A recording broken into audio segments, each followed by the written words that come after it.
Championship Series at Busch Stadium in St. Louis. Jam-packed with giveaways and promotions, including one tonight. We'll talk about that momentarily. But this evening, it's Washington and St. Louis, the lone visit by the Nationals to the Gateway City. Sunday, everything you could ask for John Smoltz in his Cardinals debut. Well, he was terrific. Well, he was outstanding, and for the first time this year, he's been able to finish his pitches. And when you do that, you have life on your pitches, whether it's a splitter or the slider. All of a sudden, you see that terrific movement at the end. He was blocking himself out, and that kept the ball up in the middle of the zone. Tony La Russa was just saying moments ago that John Smoltz is actually nervous. A 42-year-old that's been one of the great postseason pitchers of all time. He's actually a little bit nervous making his home debut tonight. That's Al. I'm Dan. And the Cardinals have one of the top run producers and run scorers in all of baseball, and that's Albert Pujols. Well, Pujols is just outstanding, and look at this. One more run, he will get the century mark, and that'll be 8th time in his first 9 years. Ryan Zimmerman is second in the National League. When we come back, 5 stars that could stand out tonight in 55 seconds. 5 and 55. Some of the top players in the game in the lineup tonight for St. Louis.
Start with John Smoltz, who defeated the Padres on Sunday. He was outstanding, 9 strikeouts, 5 shutout innings, including 7 strikeouts in a row. He'll be opposed by John Lannon. He was their opening day starter. He's pitched well against the Cardinals, but his last 4 starts, he struggled getting his sinker down. Matt Holliday, what a hitter in this ballpark. Over 400, 5 home runs, 16 RBIs this season. And Josh Willingham, he's one of their home run threats. He hit 2 grand slams in one game against Milwaukee, and you see his numbers at Busch Stadium. Albert Pujols, well, it doesn't matter. Any team, he's going to be a terrific hitter against them. Look at those lofty numbers in 50 games lifetime against the Nationals. So 5 key players for tonight to watch out for in 55 seconds. Steven Strasburg is in the fold for Washington. We'll take a look at the top picks when we come back.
number 1 overall pick. Let's go back to 2000 and the number 1 overall pick since then. And we'll start out with Adrian Gonzalez. See, Gonzalez, he's been a complete player. He's won a Gold Glove, 3 straight 30-plus home run seasons. He's a bona fide number 1.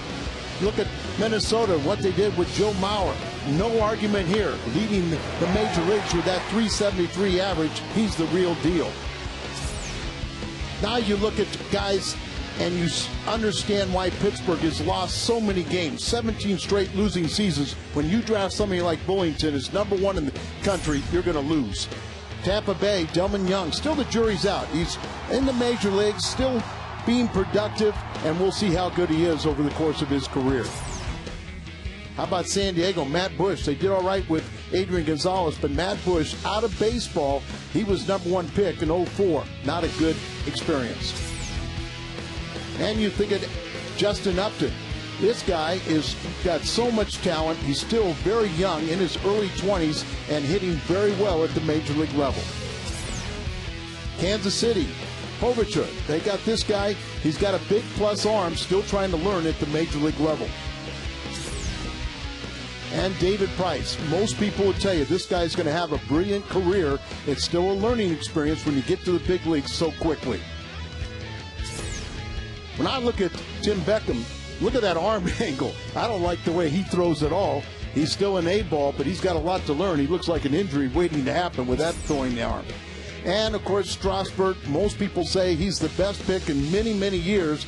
He gets a record bonus, 15.1, and the jury is still out. Well, what it tells you, never a sure thing. The Nationals are hoping that Strasburg will be that. Ballpark giveaways all weekend long. We'll talk about it when we come back. We're edging closer to our first pitch.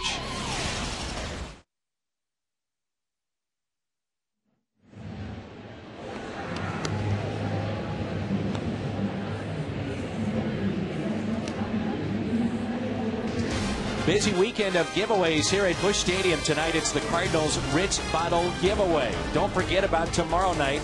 It's always one of the most popular nights of the season.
Busy weekend of giveaways here at Busch Stadium tonight. It's the Cardinals Ritz Bottle Giveaway. Don't forget about tomorrow night. It's always one of the most popular nights of the season. It'll be photo night here for game number 2 as Mitchell Boggs will get that start. Then Sunday is a family Sunday. Terrace or pavilion reserved seat. You get a free hot dog and soda. Ice cream Sunday as well. And Adam Wainwright bobblehead day. And he'll make that start on his birthday this Sunday. Busy weekend here at Busch.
is drinkability. By Steak and Shake, famous for steak burgers.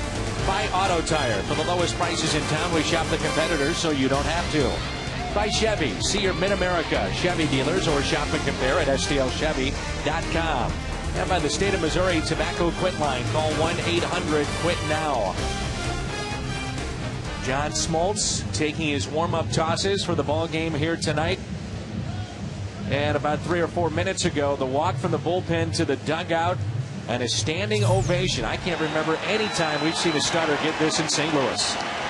These fans are amazing, and I got goosebumps just listening and watching what just happened there. And you were talking about John Smoltz being nervous.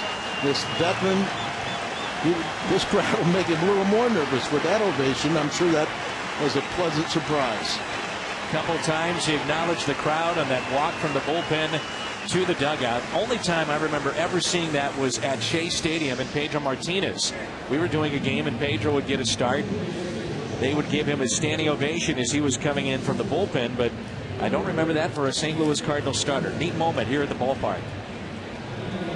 And so he had San Diego on Sunday, and he gets the Nationals here tonight.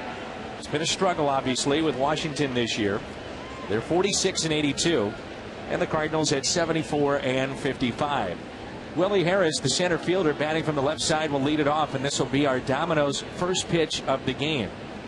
Now, last time out, Smoltz 70 pitches, and Tony La Russa, Dave Duncan, and John Smoltz all saying that tonight could be a different story. See, he is starting to lengthen out a little bit, and the first pitch is a strike. Well, John's a guy that did not like coming out of that game, but he totally understood that they were a little cautious trying to protect him. He hadn't pitched in about 18 days, but when he starts a game, he thinks at a minimum of 7 innings. And a ground ball. Over to get it, Julio Lugo. One away. Season numbers for John Smoltz: 9 starts, a record of 3-5, and of course only a second start here with the Cardinals, and opponents hitting .326, and much of that was done by left-handed batters. And of course, while he was released from Boston and working out at home in Atlanta, he found a little mechanical flaw. He was thrown across his body, and that didn't allow him to finish off his pitches. And lefties have really given him a lot of trouble, but that would make a lot of sense in my mind. And only the 3 hits that he allowed to San Diego were all to left-handed batters, so this is something to watch. Here's Pete Orr. That's a slider, and he talked about his slider being as good as it's ever been on Sunday. Well, that's what, with the byproduct of throwing across your body, you block yourself off so you can't finish your pitches.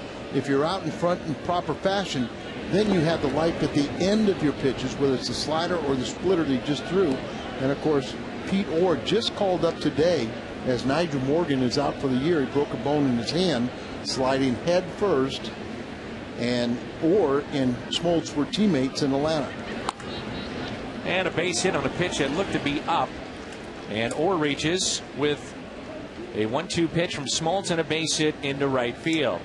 A look at the Washington Nationals lineup tonight. And it's Willie Harris at the top, then Pete Orr, Zimmerman, Dunn, Willingham, Dukes, Bard, Gonzalez, and the pitcher John Lannon. Defense: Holiday, Rasmussen, Ludwig, DeRosa, Ryan, Lugo, and Pujols. And the battery tonight: John Smoltz and Yadier Molina. Cardinals defense presented by Auto Tire. Ryan Zimmerman, an outstanding year with a poor club. 27 home runs. He's driven in 88. Hitting behind him, Adam Dunn. And that's made a big difference for Ryan Zimmerman this year. Dan, this is a very good lineup. You can talk about the poor record, but offensively, they're going to score some runs. Their problem has been pitching. 27 home runs, a new career high for Jim Riegelman, the interim manager. We hope he loses that interim. And a 1-0 pitch. Molina sets up outside. It's a strike. 1 ball, 1 strike. John Smoltz, combined record against the Expos and Nationals, 21 wins in his Hall of Fame career. 1-1 pitch to Zimmerman. Here it comes. There's that slider outside. Visited with John Mozeliak before the game tonight. I asked him, I said, in acquiring John Smoltz, of course you're acquiring a Hall of Fame pitcher, but a guy that can give so much knowledge to this young pitching staff. How much did that factor in trying to get him? He said a lot. He said, you know, he's going to be with us throughout the year, and we want our young players to go talk to him, and he is willing to give his knowledge. No doubt about it. You know, he prefers to be asked, but as he gets to know his teammates, if someone doesn't ask him, he will say, hey, do you mind if I give you a tip here or there? You know, Wainwright is already he is a mentor to Wainwright, like Carpenter. Think about if you're Mitchell Boggs, you can go to Carpenter, Wainwright, Smoltz. You've got an all-star closer out there. Pinheiro is having a terrific year. He'd be crazy not to go up and talk to those guys. Well, remember, and John's even admitted at times some of the young teammates are in awe of him. But he is very open. He'll go out there. Remember the great scene we saw him talking with Carpenter? Throw to second, and it goes into center field. And Orr on his way to third. Throw will come into third base, and Pete Orr winds up at third on a ball that may have been able to be caught, but started to tail a little bit there on Lugo, and it'll be a stolen base and an error on Molina. Well, my little pet peeve is why does that guy be able to get up after sliding and go to third base? Why doesn't the center fielder start coming in as the throw is being made? You can see it's offline. You can see it's sailing. And once again, Tony wants the offense and sacrifices defense, but Lugo's got to avoid trying to make the tag and keep that ball in his glove. Don't let it go to the outfield. 3-2 and a strikeout by Brian Zimmerman. It's a big strikeout early on in this game for John Smoltz. Well, once again, that's that slider. Look at the bite on it. Starts in the middle of the plate, slides all the way down and away out of the strike zone. But remember, too, what I said. You know, he's really had trouble with left-handed bats. And he was with Boston. They hit .440 against him. All 4 hits he's allowed now in the National League have been off a left-handed bat. Maybe you think about walking the guy. I'm thinking that, too. You've got Josh Willingham hits from the right side on deck. And this is done. We know what kind of damage he can do. Slider in there for a strike. Adam Dunn. You just about pencil him in every year, it looks like, for 40 home runs and close to 100 RBIs. And now playing first base, they were really worried with that hurt. And there you see the reason why Tony is letting Smoltz face him. 2 for 14 is done. 1 ball, 1 strike. Sometimes you get in trouble when you look at those lifetime marks and not take into consideration that this is a John Smoltz that's really trying to having a hard time against left-handed batters right now. Smoltz wearing number 30, and Chris Carpenter was willing to give him number 29. And Smoltz said the number means nothing. Here's a 1-1 pitch with 2 outs. Backhanded by Lugo. Settles. Throws. Got him. He got him. About 20 yards back on the outfield grass, Lugo makes the play. Takes the hit and RBI away from Adam Dunn. What a play here.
Nice round of applause for Julio Lugo as he came up with that play in shallow right field. The second baseman of the Cardinals to end the top of the first and bails out Smoltz. Lugo will lead it off, and then Brendan Ryan and Albert Pujols, Matt Holliday, Ryan Ludwig, Mark DeRosa, Yadier Molina, Colby Rasmus, and the pitcher John Smoltz. And the Cardinals facing a lefty, John Lannon. The Cardinals, since the acquisition of Matt Holliday, are now 10-2 against lefty starters. And Lannon is just a game below 500. Our Marshall Wireless starter with a record of 8-9. Been beat up a little bit lately, though. Lugo hustling, play at first, and they get him by a step for the first down. Defense behind the lefty tonight for the Washington Nationals, presented by Auto Tire. Willingham, Harris, and Dukes in the outfield. Zimmerman, Gonzalez, Orr, and Dunn. They're on the infield, and the battery tonight is Lannon and Josh Bard. Lannon has pitched well in 2 previous starts against the Cardinals. 2 quality starts, but he's 0-2. First start this year against the Cardinals, and his sinker had not been working the last 4 starts. Everything been up. Be interested to see the kind of ovation that John Smoltz will get when he hits. That's normally when a new player gets that ovation because it's a position player. But right. You know, tonight a little bit different story with Smoltz making his way in from the bullpen, and it should be another neat moment here at Busch Stadium. Well, let's hope he's hits here in the first inning, and that'd be a good sign, wouldn't it? Yes, it would. That's a foul ball. Cardinals trying to bounce back after a real disappointing loss yesterday, but the Cubs saw Washington take 2 of 3 at Wrigley, so they don't gain any ground on St. Louis. Hit left side. Zimmerman spins and throws. One thing he can do is not just hit, but also play defense. He is Gold Glove caliber over there at third base. And you're absolutely right, but are you surprised he's had 14 errors? Very surprised, and I guess the only reason that he does, and you talk to the Washington people, they say it's kind of like a Pujols thing where he's so aggressive and he's got a lot of range, and he will take chances, and sometimes those chances turn into errors, which I don't think you mind from a young player.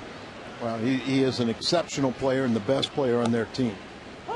Played at the University of Virginia, the Cavaliers, who made it to the College World Series this year as they beat Ole Miss in the Super Regional. First time ever in their history of baseball in that program, and one of the faces of that school is Ryan Zimmerman, who made a nice donation to the baseball program just recently. Now, I don't want to interrupt an Albert Pujols at bat, but you mean they never won 3 straight when Ricky Horton was there? No. NCAA championship? No. Oh. How about that pitch? 2-2.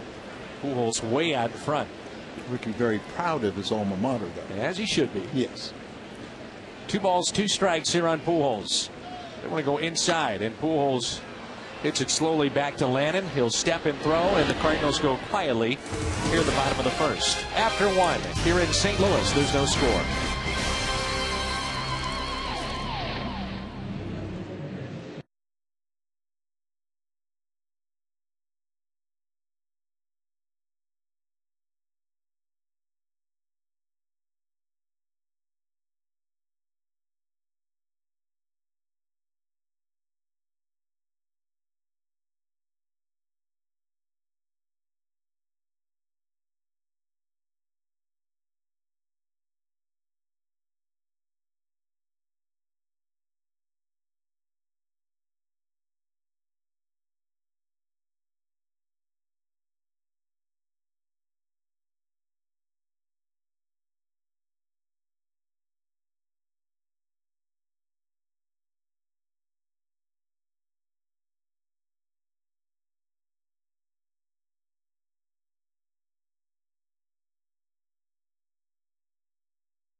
There have now been 18 fields that have been built because of Cardinals Care. They have raised nearly $14 million since its inception back in 1997.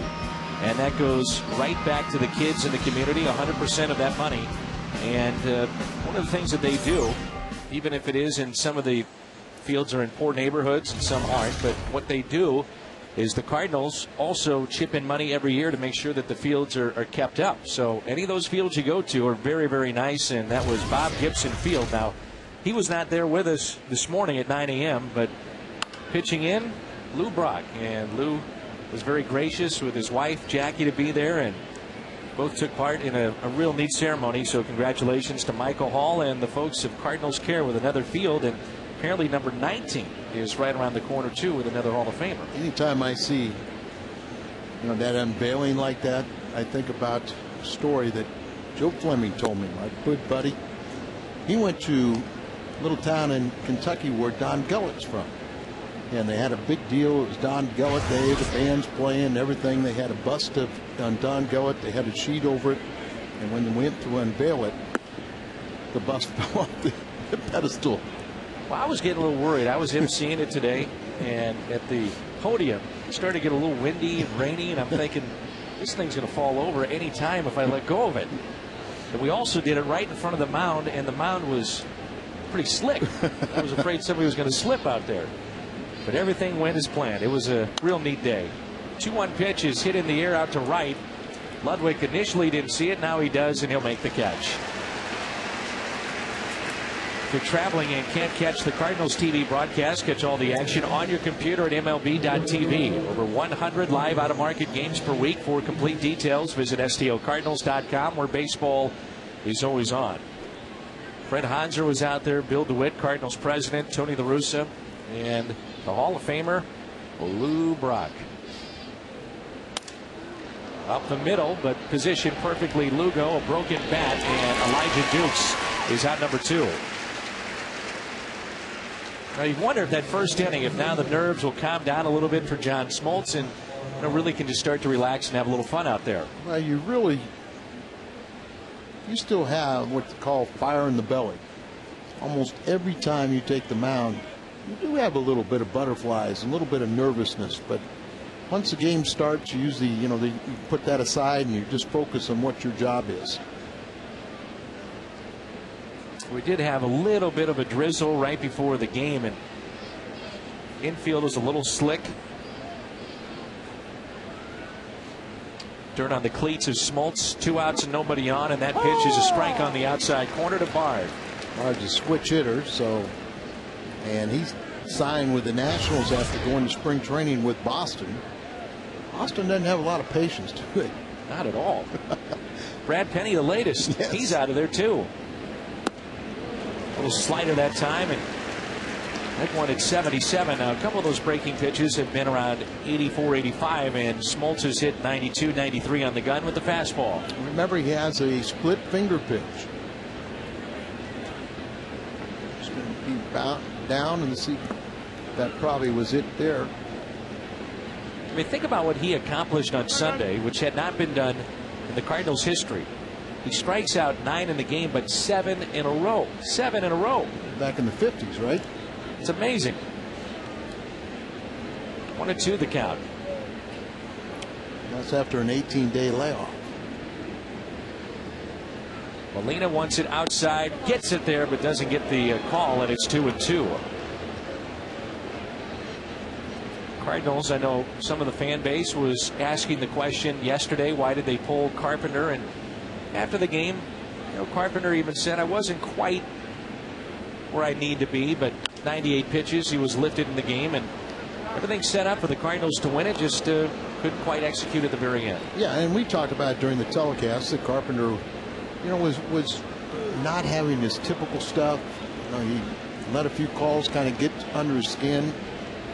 Remember, he walked 2 guys in a row. First time first time he'd ever done that. Yeah, the 8th and 9th hitters.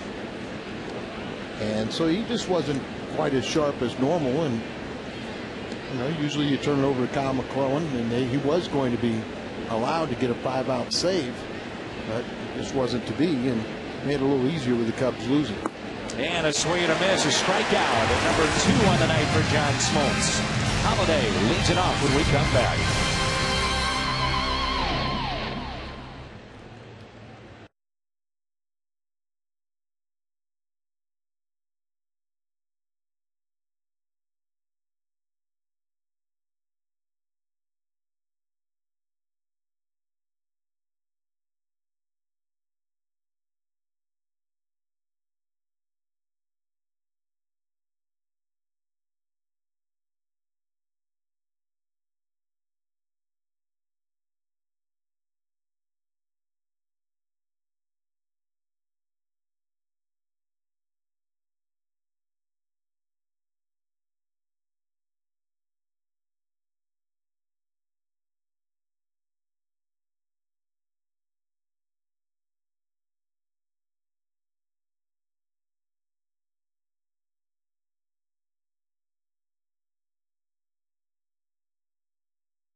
Center fielder Willie Harris used to do this in Little League. Sometimes you just kind of throw those pop-ups to yourself. And that's how you get loose. Nobody wants to play catch with it. There's another former Atlanta Brave. That's right. Remember the career night he had against the Cardinals? I do remember that. Was it 6 hits? 6 for 6? Yep. Willie who? And now he's with the Nationals. And in center field, and there's a gap there in left center now for Matt Holliday. First plate appearance for Matt on the night.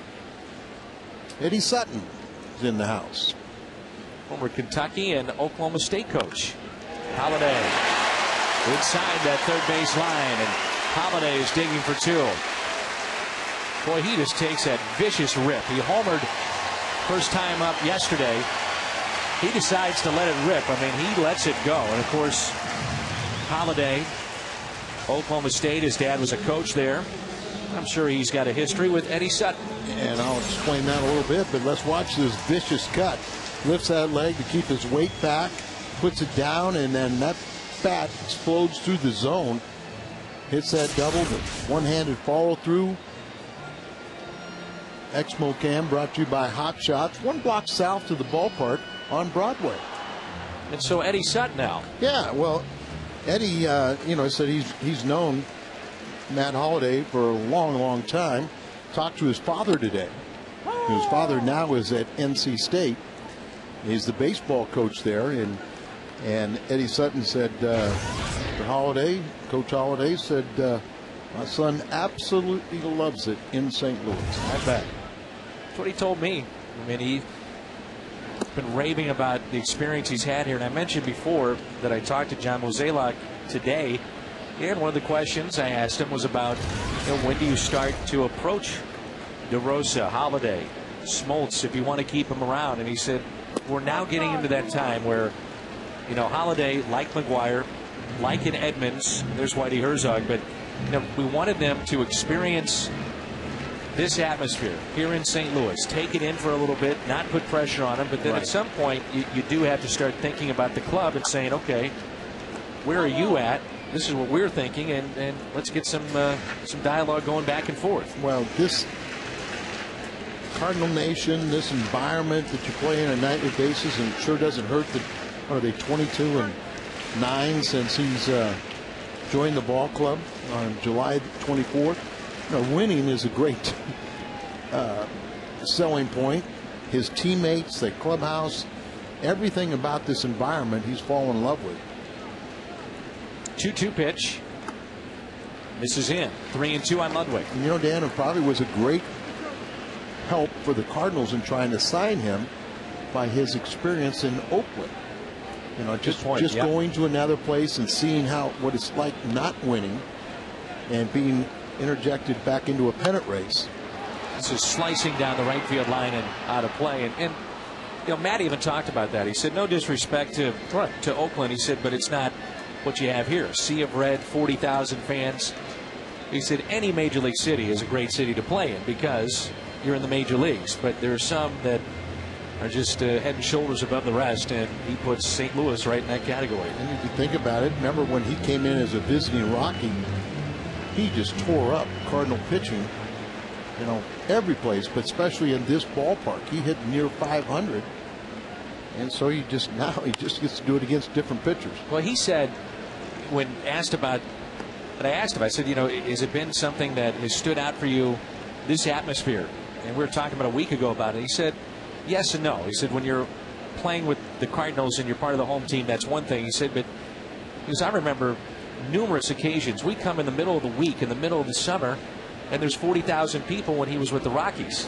He said it's hard not to notice that as a visiting player. He said you love it. Coming up after the game, it's Cardinals Live, broadcast from the Aqua Bar at Lumiere Place Casino. Watch player interviews and Tony La Russa plus Pat Barris and Rick Horton break down the game. It's U.S. Cellular Cardinals Live after the game right here on Fox Sports Midwest.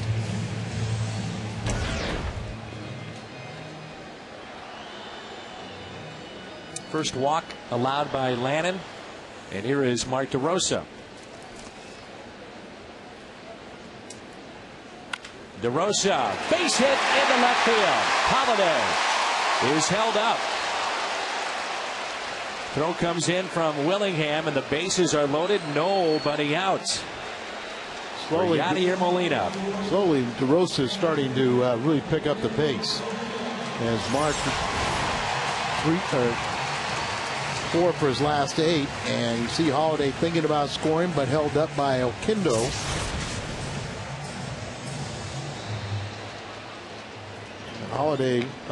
DeRosa has hit in 14 of his last 20 games, about 320. Bases loaded, nobody out. A ground ball pitcher on the mound.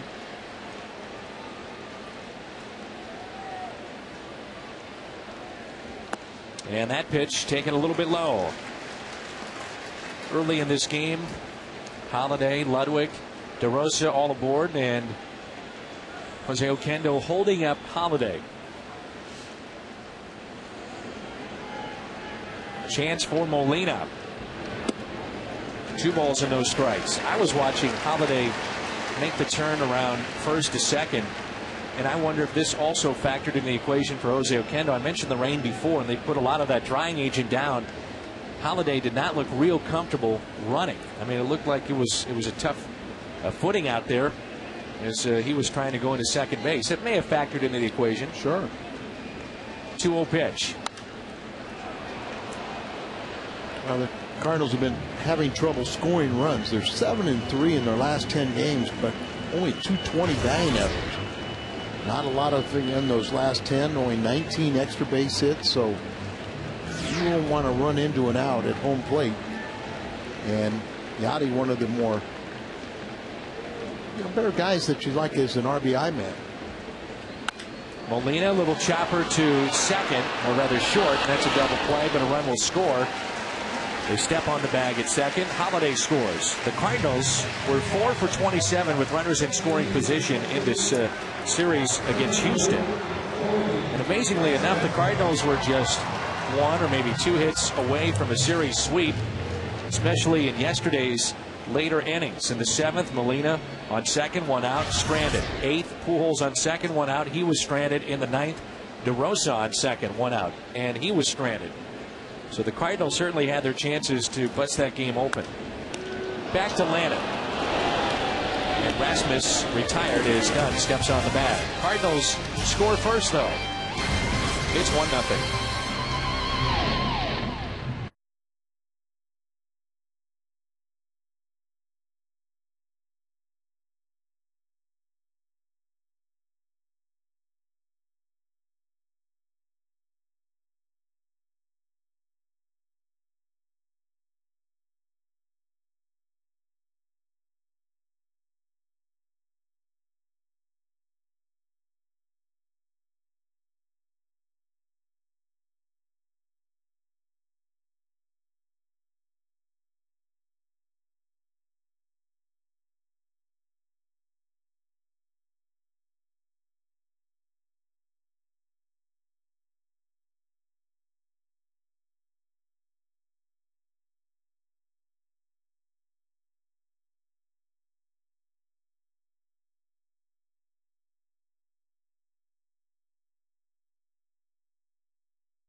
PetSmart store this weekend. If you're thinking about welcoming a loving dog or cat into your home, visit a PetSmart store.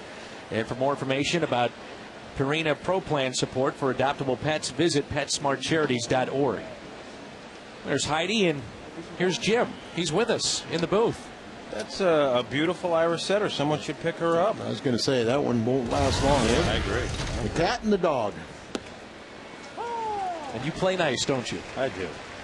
First pitch, a strike by Smoltz to Alberto Gonzalez, the 8th place hitter. Then John Lannon on deck. And the top of the order, Willie Harris. Cardinals lead it. We're in the third. It's 1-0, and Jim has been kind enough to join us. And just going back to that just for a moment, I've noticed the players get a kick out of seeing the dogs, and you see the Cardinals 60-18 when scoring first. I didn't know this until we started doing that adoption segment, but a lot of the players, I knew they had dogs, but many of them have adopted dogs, and so when they hear that there's a dog that needs a home, they jump right in. All right. 1-2 here, the count on Gonzalez, who's hitting .256. Molina sets up outside, gets it there, and it's spoiled. If I'm not mistaken, that before we started doing There's this, Heidi, by the way. Before we started doing this program, when the Cardinals had that adoption day here at the ballpark, when Jason LaRue adopted 2 dogs on the spot. Yeah, he's one that is going to help us with our next pet adoption. And he's, I just asked him, he's like, absolutely, I love dogs. Up the middle and past Brendan Ryan into center field for a leadoff base hit. So John Smoltz, Jim, getting the start tonight. A little bit of nerves he talked about before the game. He talked about nerves for his last start on the road and went and pitched 5 scoreless innings. After that, I did have a chance to talk to him, and he said you have to remember, he's still a work in progress. But he said they were nervous for coming here to St. Louis because he understands about the fan base and the excitement around Cardinal baseball, and he's feeling it. Well, and he also comes at the right time. Wellemeyer is out, Loesch is out, which at the time the Cardinals, when they signed him, they didn't know that. So this has worked out quite nicely with the timing of it. And again, one of the things he liked about the situation in St. Louis is he can come in here, he can try to start, but there's not that much pressure for him to be the dominant guy right away, not at the front of the rotation. Some teams might expect more from him. Yeah, and I think the one thing that really helps out is the fact that he said that the Cardinals have a comfortable lead, so he could have a couple starts. He will accept whatever role they designate him later, but he requested a couple starts so he could kind of find himself. Meaning what you're talking about, he's still a work in progress. Third strikeout for Smoltz so far. Lannon could not advance Gonzalez. And there's a look at Carpenter. We talked about this earlier, Jim. The fact is, Mitchell Boggs or any of these young pitchers, even young players, I mean, think about the group of starters they can go talk to. Smoltz, Carpenter, Wainwright, Pinheiro. I mean, it's a wealth of knowledge down there. Boggs told me, and he'll start tomorrow, that he feels better about this start because he's just been sitting back and watching the way the other starters go about their business. And he said he's picked up a lot of things, and he feels very confident about his start. Did he talk specifics? No scouting reports. Okay, I didn't think so. The one thing that works against Mitchell Boggs is it'll be like 11 days since he's last pitched. He said that's on him, though. He said it's up to him to do whatever it takes to get himself ready for the start. And he feels like he will be. He has talked a lot to the other starters, and again, he says by watching the way they handle their games, he's picked up some things he thinks will help him. Good. No balls and a strike here on Willie Harris. He grounded out to second, first time up. 1 out, runner at first. Cardinals leading 1-0. And that's a strike.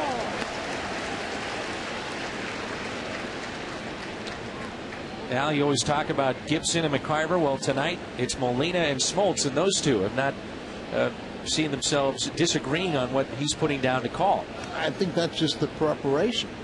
You go into the game with a game plan, you stick to it. And a ground ball off the glove of Pujols and into right field. So Gonzalez will wind up at third base, and it'll be first and third. Base hit there, and only 1 out. 6 is a serious number. The Cardinals score 6. You get a 20-ounce coffee found in a frozen drink for just $0.25 the next day at On the Run at Mobile. Win or lose, Cardinals score 6. You score 25-cent drinks at On the Run. one of the guys that you had the chance to visit with today, Skip Schumacher, on the pregame show. Yeah, we had a little fun with Skip today. I asked him, are you a second baseman now? I know he believes he still has a lot to learn about playing that position. But at this point, are you a second baseman? He said not yet. He still has a ton to learn. And we have seen that Tony La Russa has used him late in games, which was something that he did not do earlier in the season. So Skip is finishing up games. I think he's earned that. By the way, we showed the results of the Insta poll we did, Dan, with you in the pregame yesterday. The Cardinals' unsung hero, and of course we had three choices: Skip, Joel Pinheiro, and Ryan Franklin. Right. I voted for Franklin. You and Pat voted for Skip. I had to give full disclosure and tell Skip I voted for Ryan. He said he would have voted for Ryan Franklin too. And what was the final tally on the votes? The fans voted, and Skip won. Of course, you spoke for, I think, 94% of that segment. Wow. Al, it is true. And went on and on. Can't tell a lie. You did speak so much. I just it was like I wasn't even there. Of course, we couldn't find Al. And then I didn't realize that afterwards I was supposed to be throwing it back and forth, so I just kept filling and filling and filling. By talking. Yes. And I had like 12 seconds to make my pitch for Ryan Franklin. By then, the damage was done. Well, but I also said on the broadcast yesterday that I agreed with Schumacher because I thought the transition was such a drastic and so rarely done where you knew that I felt Franklin would be fine as a closer. And I thought, you can't go wrong with any of the choices. Pinheiro right? was going to be in the rotation, so he had, he's going to have responsibility. But you're right. Isn't it nice we have choices? And the Cardinals are making a choice. Apparently, they're on the verge of bringing Franklin back into the fold, a deal that would pick up the option for next year and extend it for a season. I talked to Ryan a bit about that. He said the reason why he likes it here so much, or at least a big part of it, is Tony La Russa. He said he's never played for a better man. Isn't it interesting when we hear the players when they get to St. Louis? There's John Mozeliak, who said today that Tony might be the most competitive individual he's ever been around. But, guys from afar, and I'm sure John Smoltz is one of them, you look at Tony in a different light than when you play for him. It's such a drastic change in how you view Tony and Dunk and the rest of the crew. When DeRosa showed up, Tony said, hey, don't judge me on what you think. Judge me now that you're my player. When you're sitting in the other dugout. And really, it is a compliment when some guys, dislike Tony from afar because they don't understand him. They see a lot of things. Remember when he first came here, he used to drive us crazy about his overmanaging. But then as you get to understand him and realize that he's doing everything in order to win. I mean, there's still things that drive me crazy, but I know in his mind he feels like he has to do that to be competitive. Well, Franklin said that it's the preparation and his handling of his personnel that impresses him most about Tony La Russa. For example, Franklin wasn't pitching yesterday. Tony let him know. Franklin wanted to pitch, and he said, I'm not going to argue with Tony because the moves he makes are usually warranted. And that's the same thing like, Smoltz wanted to go longer in that game, but he, a real professional, goes, okay, I don't make those decisions.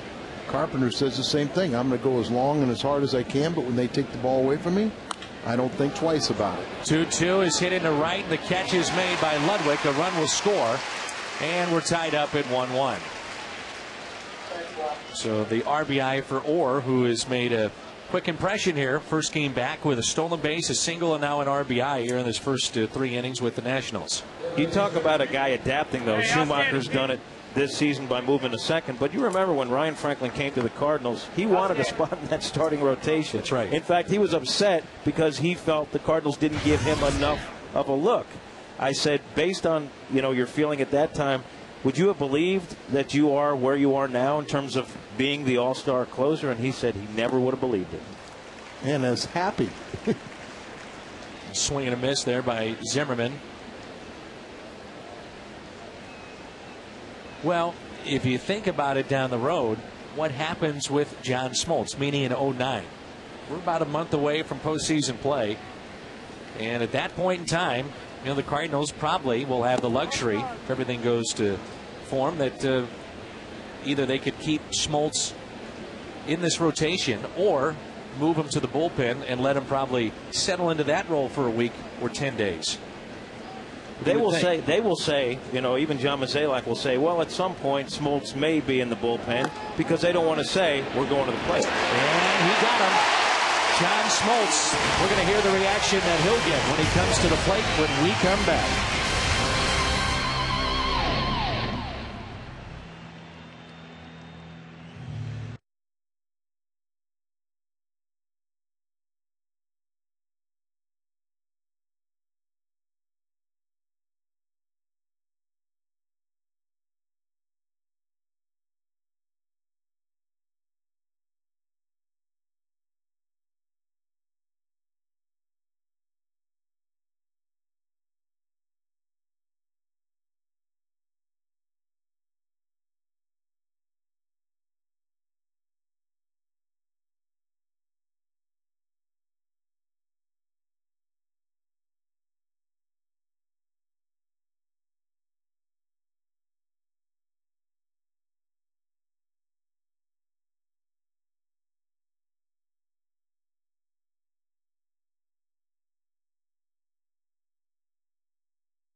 Batting ninth, number 30, pitcher John Smoltz.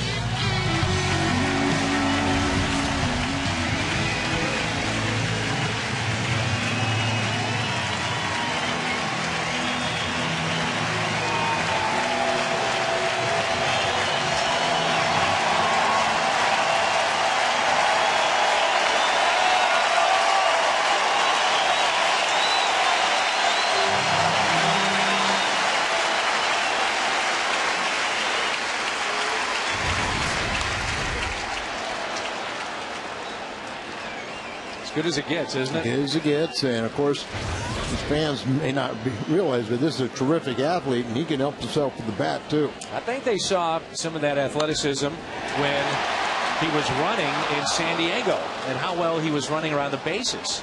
I mean, he was moving. He helped his own cause, no question. This is really the second standing O he got. Right. I think the first time Cardinal Nation saw him was walking across the field. He got a standing O, hadn't even done anything yet. Yeah, we were talking about that. It's the first time we can remember starting pitcher getting that acknowledgement. Strikeout of Smoltz. First strikeout for Lannon. And by the way, a classy move by John Lannon, who stepped off the mound to allow the fans to give the ovation, the standing O for John Smoltz. Well, it wasn't so classy for him to strike him out, though. Got to compete, Al. You have to compete. Now, you guys see what goes on in the clubhouse. And when a new guy comes, sometimes he bonds right away. But you see Smoltz in the clubhouse. Guys are gathered around him, just kind of sitting on every word he says. As they should. Yeah. Here is Julio Lugo, grounded out back in the first. He made a good play at second base. The outfield grass to take a hit away from Adam Dunn with a runner at third base and saved a run. Quickly, no balls and 2 strikes with 1 out, and nobody on here in the Cardinals half of the third. Cardinals are 74-55, 19 games above 500. And I remember when we were in Washington talking about how the Nationals were, as bad as their record is, that they weren't that bad at home. But that means they got to be really bad on the road. And their record, they have 19 and 43 record on the road. And a swing and a miss by Lugo. So 2 strikeouts. Everything you knew about fantasy football is about to change. Introducing the all-new Fox Fantasy Football with more customized features and new ways to play. Log on to foxsports.com on MSN and join the next generation of fantasy football. You know, Jim, you're down there all the time, and you visit with the players. It is amazing when a team is winning like this, and there still is a newness to this, a freshness. You know, Smoltz wasn't at the beginning of the season. Holiday wasn't. Lugo wasn't. DeRosa wasn't. But they can't wait to get to the park. They're having fun. Everyone's having fun. That happens when you win. Even Al's having fun. See you on the postgame.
Cardinals baseball on Fox Sports Midwest is brought to you by Kia Motors. To learn more, visit kia.com.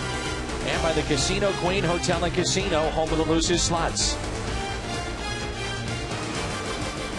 Top of the 4th in a 1-1 game. Washington and St. Louis back in downtown St. Louis in a cool night. 78 degrees.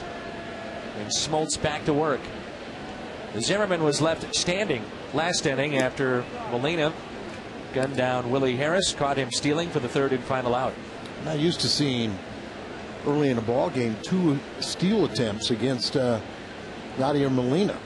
Hey, if you're Jim Riggleman, what do you have to lose, right? Right. 19 road wins, as you talked about. They start play tonight, 28.5 games out. Good baseball man, isn't he?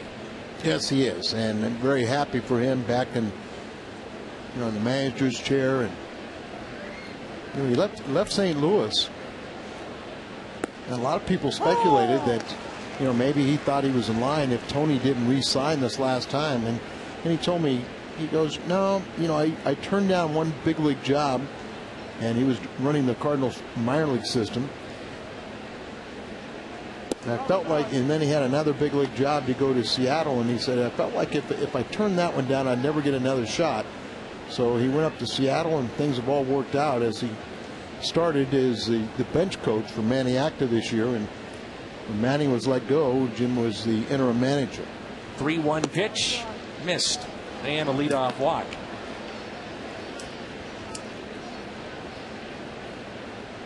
Well, the Cardinals, we make so much of the lineup, but bottom line is they have been able to pitch. And since July 27th, first or second in many of the major categories. This is our key to the game, and it comes down to pitching.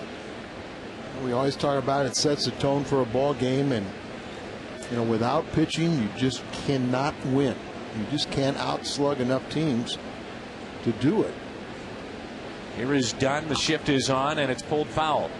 With the runner on first base. Now Lugo is playing at the edge of the outfield grass instead of playing about 20 yards deep. And a fine play to take a hit away from Dunn in the first, and that saved a run from scoring. Couldn't get out of the way of it. Hard hit ball. Wants it low and away, gets it there, but just missed. Mike Rizzo is now officially the Nationals GM as he took over for Jim Bowden, who was in a scandal. And Rizzo was formally introduced a couple of weeks ago as now their official GM. And one of the first points of business for him was to get the Strasburg deal done. And the Lerner family actually hired him on a Wednesday. They introduced Strasburg on a Friday, and they said they wanted to make that announcement with Steven Strasburg. So he had to wait, even though he was signed up, to tell his family and friends exactly what was going on. And there were reports that he was going to be fired. And he said his son was watching television, and on the scroll below it said that Mike Rizzo has been let go. And his 19-year-old son called up his dad and said, "I'm sorry about the job. I can't believe it." And then he said, the cat was out of the bag. You know what? I did get the job. Don't worry about it. Formal announcement on Friday. 1-2 pitch. They said it was Rizzo who had a really big part in getting the Strasburg deal completed. And according to Scott Boras, Rizzo stepped away from the Nationals' 22-person war room, went into his office, and basically got the deal done with Scott Boras. Well, and Mike Rizzo has a background in player development and scouting, and that's what this club or this organization needs a lot of, because they got some work. They really have some veteran players, and Adam Dunn was one of the best signings of the year, not only for Washington, but of any of the free agents. He's had a terrific season. 3-2 the count. Watch out here. He got him. Little breaking ball catches the outside corner, and Dunn, shaking his head, strikes out. And this is our Exmo Cam presented by Hot Shot Sports Bar and Grill. One away after the strikeout of Dunn. Well, it's a backdoor slider, meaning by that you try to have a left-handed hitter give up on it, thinking that it's going to be a ball outside, and then at the last second that late break over to the corner and frees a lot of hitters. That's 4 tonight for John Smoltz. There's that slider again. Going back to Strasburg just for a moment, Al. They also said that Rizzo went and met with his family out in California and really impressed his parents and the folks around him, because he didn't have any gimmicky ticket sales appearances in Washington in September. Hadn't pitched since May, so that wasn't going to happen.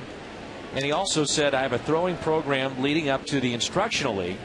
So Strasburg, they say, is going to have 5 to 6 starts in the Arizona Fall League and a total of approximately 40 innings between the Instructional and Arizona leagues, and then an invite to the Major League camp in spring training, which is the way to do it. Sure. Here's a 1-1 pitch. Dan, a lot of times organizations, particularly with the college players, and I would not think that this would be the case with Strasburg, with Tony Gwynn being the manager at San Diego State, but sometimes with major league organizations feel like the college coaches abuse 2-1, hit out to left. Holiday there. They abuse the pitchers to such a degree that they're hopeful that it's going to be a late signing so they can really rest their arm. And really, sometimes even if they do sign a player, they go, "Hey, take the rest of the year off. You need it," from the college abuse. That was one of the reasons why Pagnozzi stopped coaching at the college level, because he was too concerned about guys that had a future in professional baseball. Al, I saw a kid this last year in the college game who was a projected first-round pick next year, a 6'5" lefty who throws hard. He threw over 140 pitches on a Friday, and then came back that weekend on Sunday and pitched 2 1/3. And that's what you're talking about. Yeah, and that's happens frequently, especially with teams that go to Omaha. Here's an 0-1 pitch to Dukes. 236 average at the start of play tonight. 8 home runs. He's driven in 51. Grounded out to second, first time up. Washington and St. Louis, game one of this 3-game series.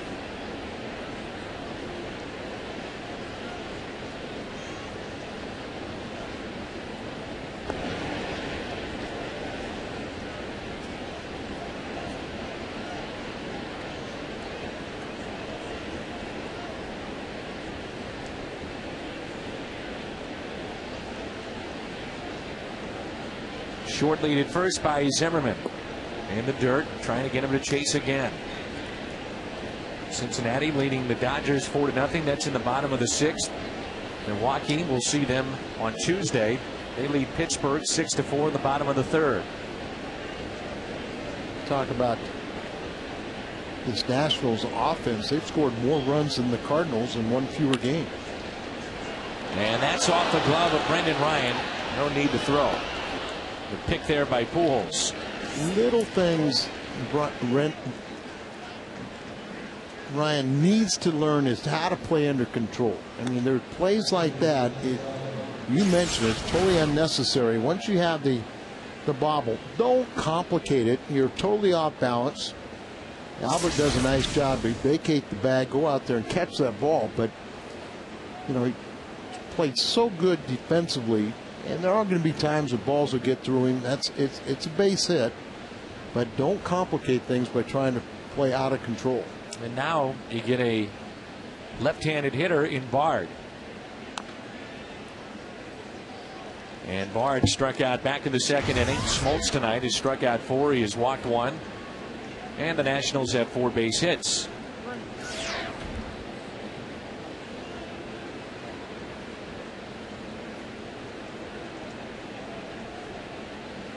Runners at first and second. Time called. Cardinals will have Pujols, Holiday, and Ludwig coming up in the bottom of the 4th. Mentioned all the giveaways this weekend. The water bottle tonight, photo night tomorrow. Note the start time, 6:15 first pitch. A busy day here at the ballpark on Sunday with the Adam Wainwright bobblehead. You see the first pitch strikes, 14 of 17. Also an ice cream sundae and a family Sunday this weekend.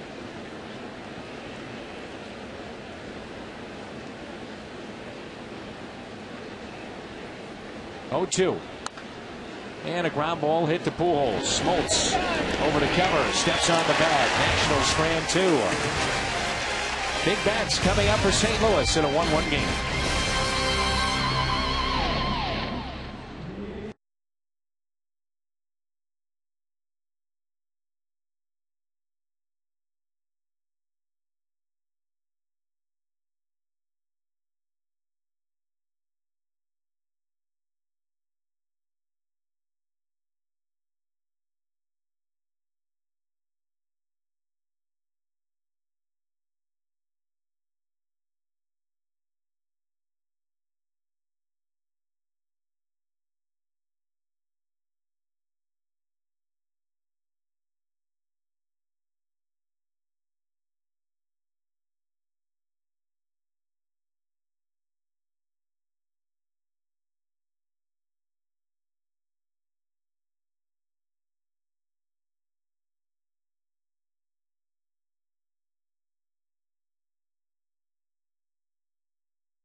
It's time to bring you up to speed with the AT Rapid Rewind.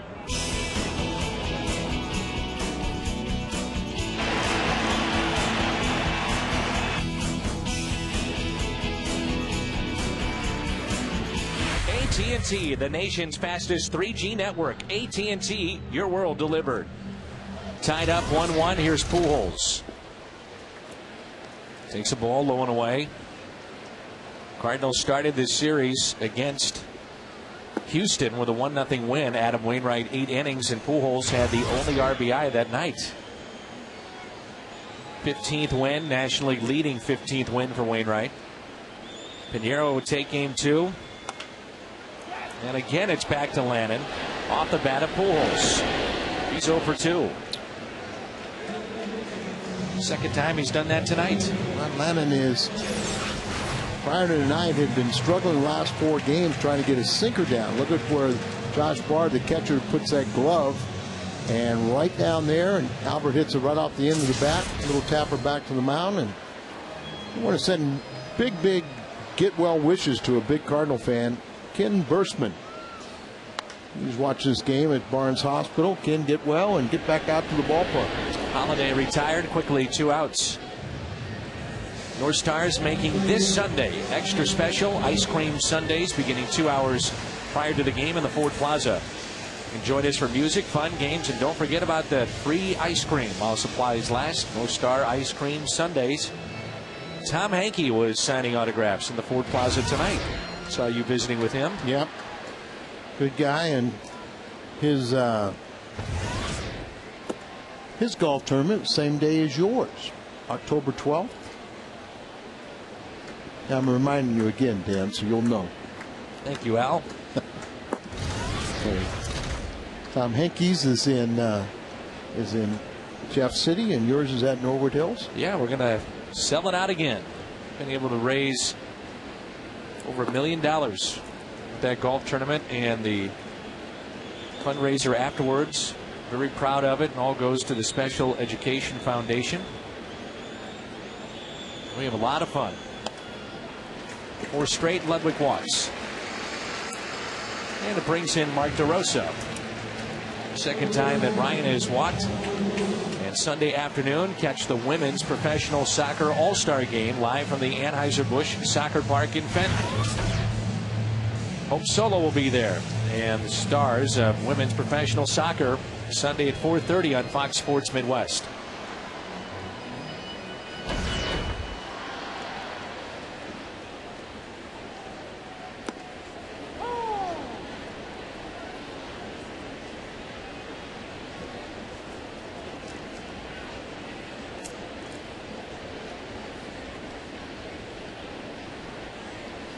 And 2 outs.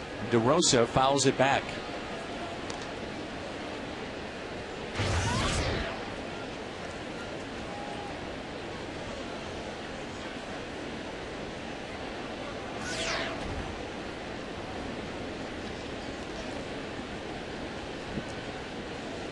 Here's the 0-2 instead of check on Ludwig over at first.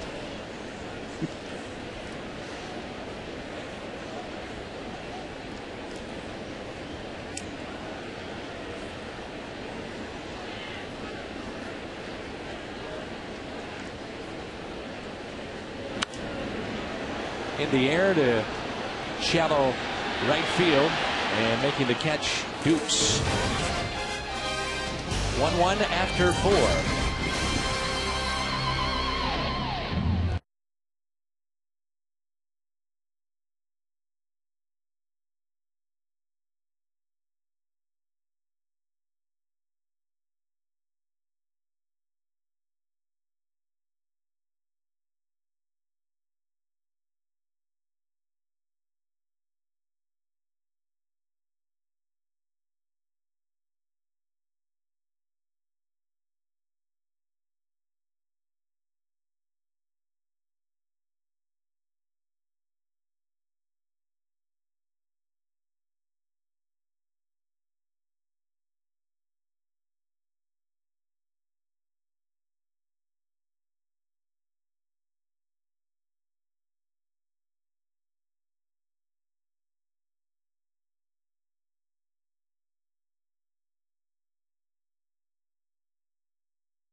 up, it's Fox Saturday Baseball. And this weekend, Mets and Cubs. Two teams that have been frustrated, no doubt, with the way that things have gone. The Mets, all kinds of injuries, basically since opening day, and the Cubs haven't gotten on track either. 1-1, top of the fifth rolls in. And Smoltz will be extended certainly in this game, as he's now over 70 pitches and makes a nice play. Shows you what kind of an athlete he is, fielding his position.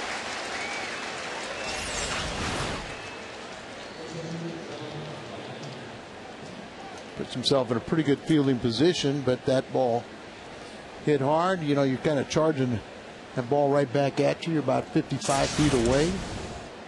Primary mission is to throw the baseball as well as you can to home plate, and if you can field your position, so much the better.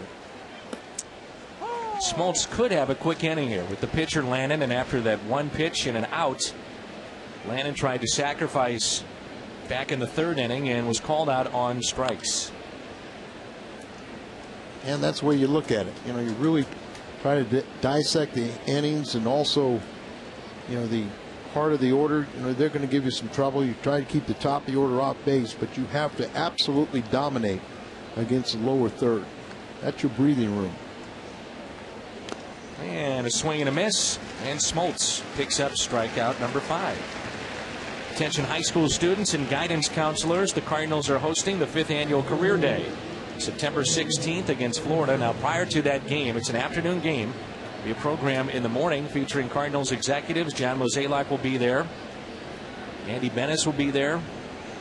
Kerry Robinson. Number to call is 345-9500. As always, log on to STLCardinals.com.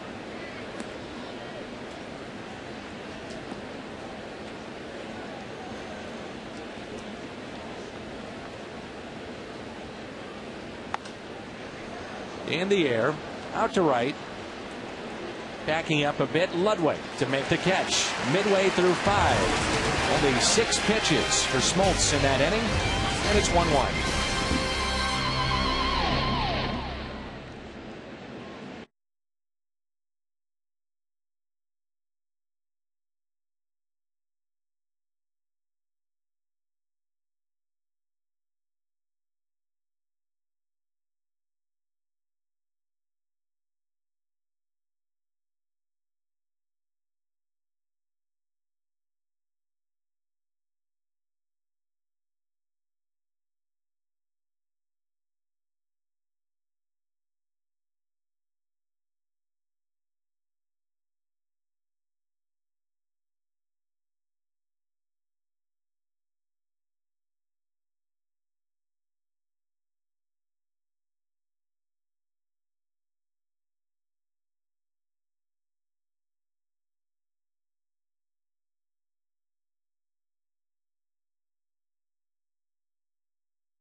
Always interesting to see draft picks and how it all turns out. So these are pitchers picked number 1 overall.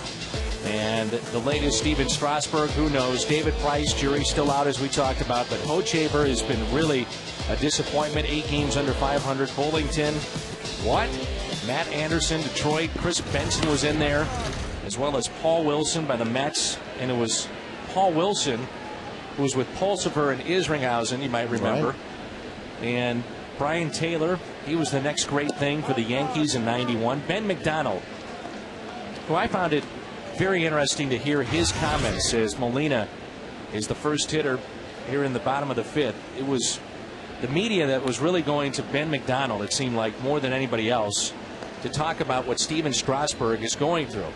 Because McDonald was about as highly touted as Strasburg, certainly the best player available in that draft, at least at the time, and was also looking to sign for big money. So they would continue to ask him about, what would you tell him? And Ben would say, get your money, which is going to be plenty, but sign and enjoy it. You know, get there and enjoy it. And there are no guarantees. Remember Taylor, young kid, and as you said, he was supposed to be the next coming. Well, he ended up getting in a bar fight. That's right. Hurt his shoulder. I don't believe he got out of Double-A. Now, there are some great players that get overlooked in every draft. As Molina hits it slowly to second base for the out. And let's go back to Hochevar. There was Evan Longoria, and for position players in 2006, it's going to go down as one of the great drafts ever. Yeah, I remember Longoria wasn't even drafted out of high school. Right. Tim Lincecum was in that draft, Clayton Kershaw. And Lincecum told me when they were through earlier this year that teams stayed away from him because of his size, despite the fact that he was a remarkable talent in college, and that he also told any team that drafted him, I throw with a unique style, and I'm not changing. This is how I do it, and if you don't like it, tough, but I'm not changing. And Rasmus is 0-2. We'll go over some of those other drafts momentarily. This date in history. Brought to you by Schnucks. Christian Guzman becomes the second player in Nationals history to hit for the cycle August 28th of 2008.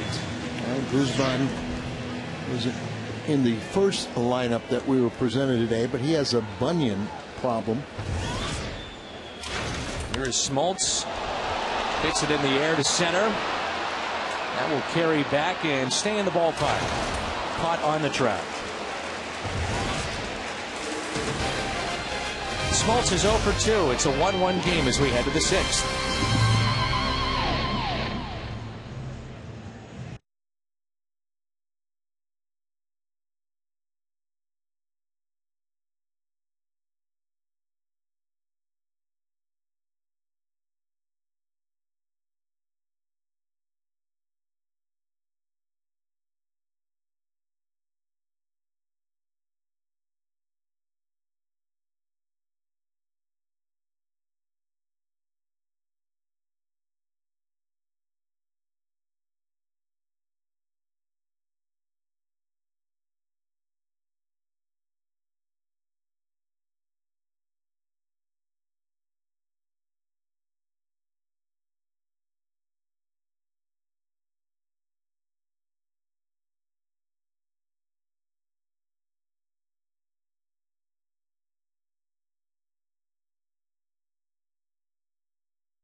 His drinkability.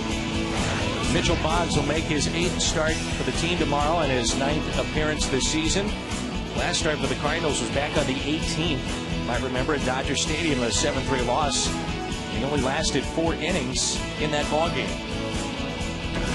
And we'll come your way at 5:30. It's our Bud Light What's on Tap. It's 1-1 here in the top of the 6th. Boggs was sent back down, and then when Loesch got hurt, he was brought back, so he hasn't pitched since, did not pitch in the minor leagues, and pitched since L.A.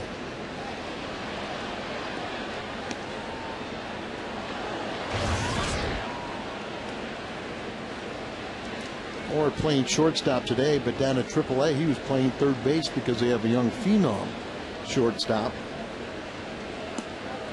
And remember, he broke into the big leagues with the Atlanta Braves, so teammates. So was Willie Harris, the center fielder, with John Smoltz. Good pitch with the breaking ball. He's been very effective with that backdoor breaking ball, as he's finding more success leaving it out there on the outside part of the plate than getting it inside. There's a good breaking ball there.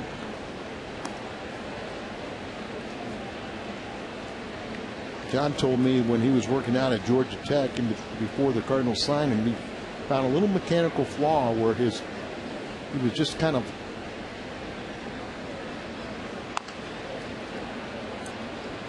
play made by DeRosa. his right foot was cocked a little bit to where it was blocking him off, and he was throwing across his body. And if you're doing that, you can't really get those lefties. Aflac trivia question tonight. Who is the all-time leader in complete games and shutouts for the Expos Nationals franchise? How about Pedro? Steve Rogers. He was a good one for the Expos. I'm sure he's still living in Oklahoma. So were Chuck Finley the other day, was inducted into the Angels Ring of Fame. Finished up with the Cardinals. We never saw him at his finest either. He still was pretty good too. Yeah, but here's Zimmerman in a 1-1 game, and that's in there for a strike. I mean, that was when Joe Torre was the broadcaster for the Angels. That was one of his all-time favorites. Steven Strasburg was 3 days old when John Smoltz made his major league debut. It's in Washington's bullpen. So there's going up and down that roster and that list. 1-2 the count.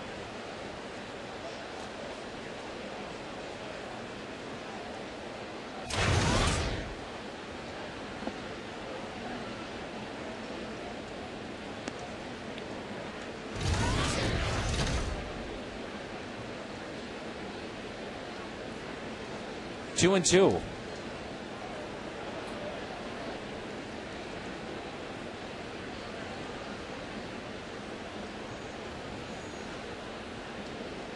Here it comes.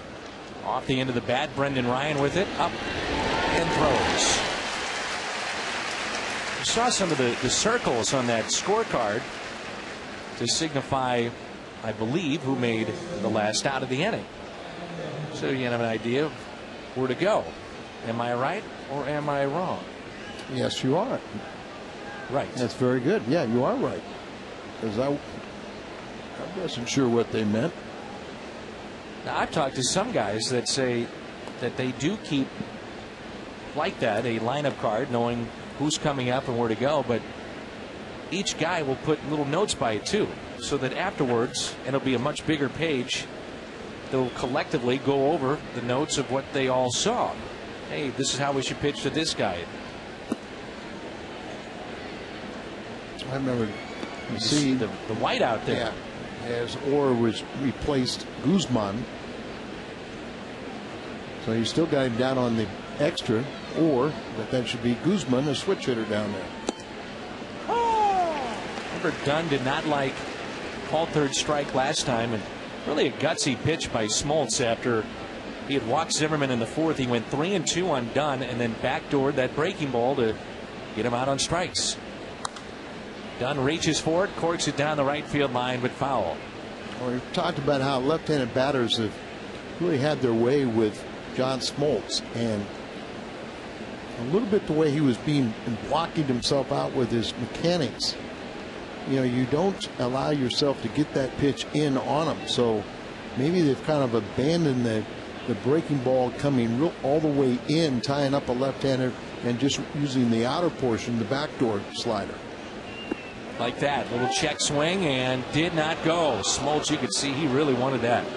He wanted it. You know, I mean, just like, you know, you're trying to help sell it to the umpires. And remember, you know, here's a Hall of Famer out there, so you know he has a little more credibility, and I was hoping he didn't throw his back or pull a rib cage muscle, you know, a pectoral muscle. Being a good actor. Here's a 3-2 with 2 outs and nobody on. Swing and a miss. He struck him out. Dunn slams his bat. That ties his longest outing of the season. Home fans getting a treat thanks to John Smoltz.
So it's a 1-1 game. Cardinals half of the 6th. John Smoltz with 6 strikeouts tonight. Twice he has gotten Adam Dunn. And it's Lugo, Ryan, and Pujols.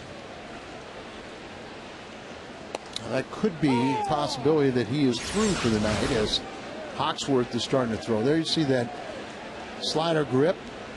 See that spinning action on there, and see how the bottom falling out. Well, he's thrown a lot of breaking balls tonight, hasn't he? Yes, he has. And when he was a closer, it would just seem like it was automatic. I mean, you got to the 9th inning, it was over. Well, remember, a lot of times, you know, you got a closer who's got one exceptional pitch. That's, you know, that's where Franklin kind of is extraordinaire in that department because he has so many different pitches. But Smoltz just had 3 superior pitches that he could throw for strikes at any time, and just a, you know, wealth of knowledge of how to retire a batter. 1-2 the count.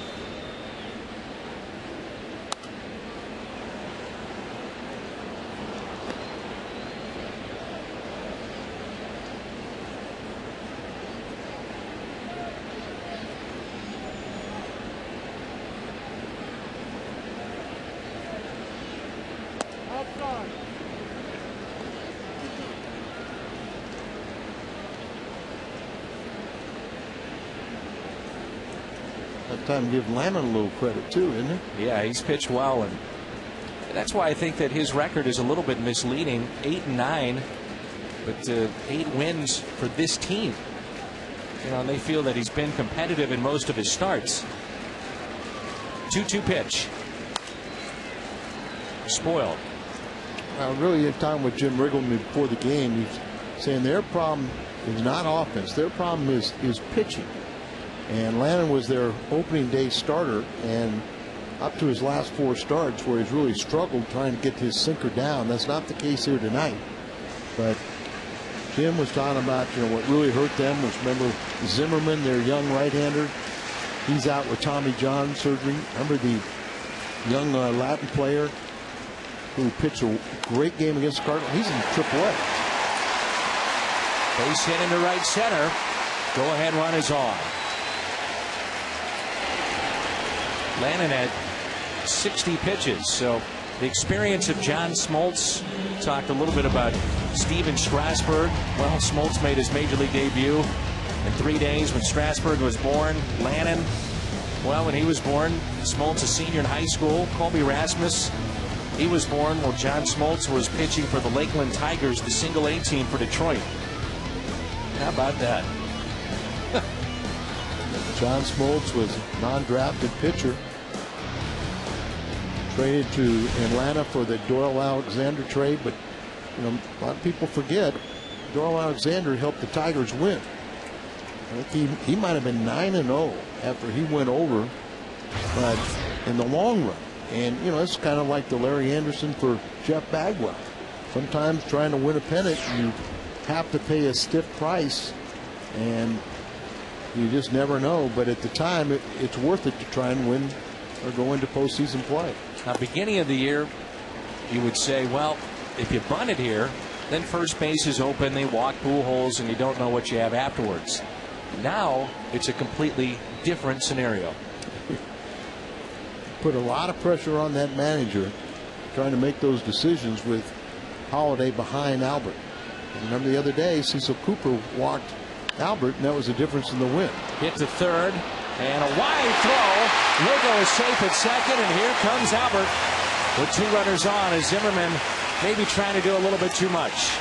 Well, you're absolutely right. He lost his balance, and then he went ahead and executed the throw not under control. So a little bit what you talked about. You know, he's very aggressive. Watch him see he loses his balance. He didn't have the handle, and then falling away, he throws the ball and throws it away. So it's his 15th error of the season, and many times it's just trying to be a little bit too aggressive. He should have just, you know, either gone to first base, conceded he couldn't get the lead man, or even just put it in his pocket. So here is Pujols. Twice he is tapped back to the pitcher, Lannon. Well, you think maybe he'll? No, I don't think he'll be sacrificing.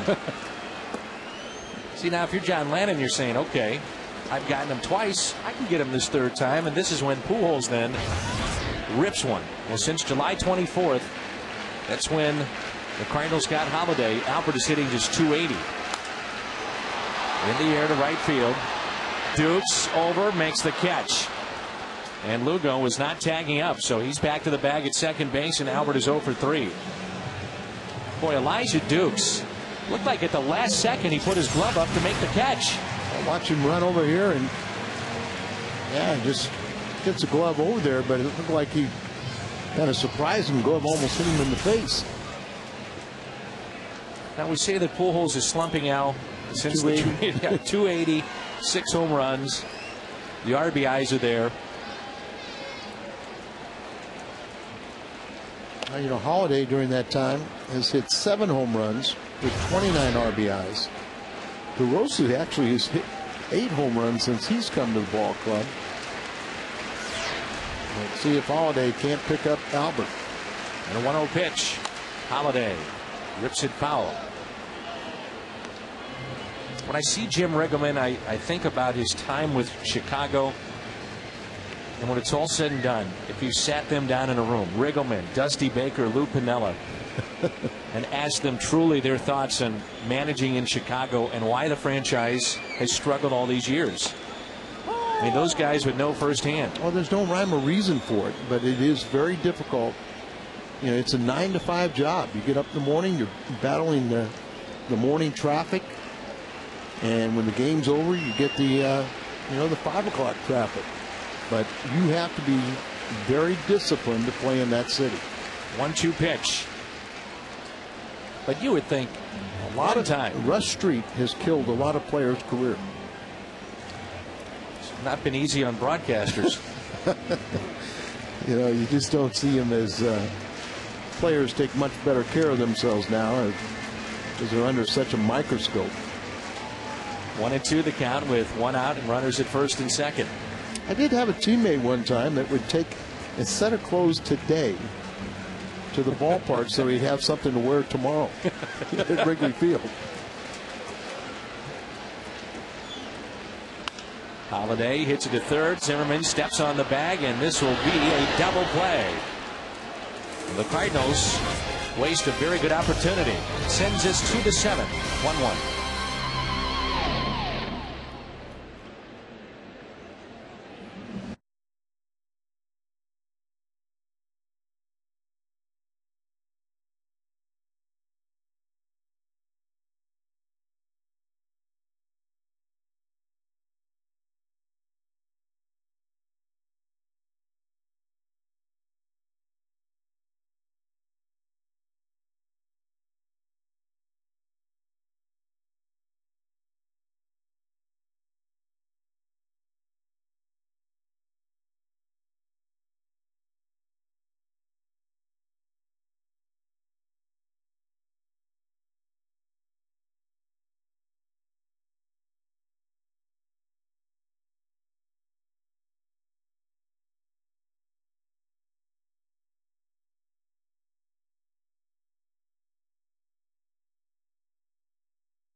Baseball on Fox Sports Midwest is brought to you by AT. Switch to the nation's fastest 3G network. AT, your world delivered. The Jeep summer clearance is here. Get to your Jeep dealer today for some of the best deals of the season. And brought to you by Taco Bell's new Volcano menu. It's seriously spicy. Busch Stadium is the scene. Doesn't even look real, that shot right there.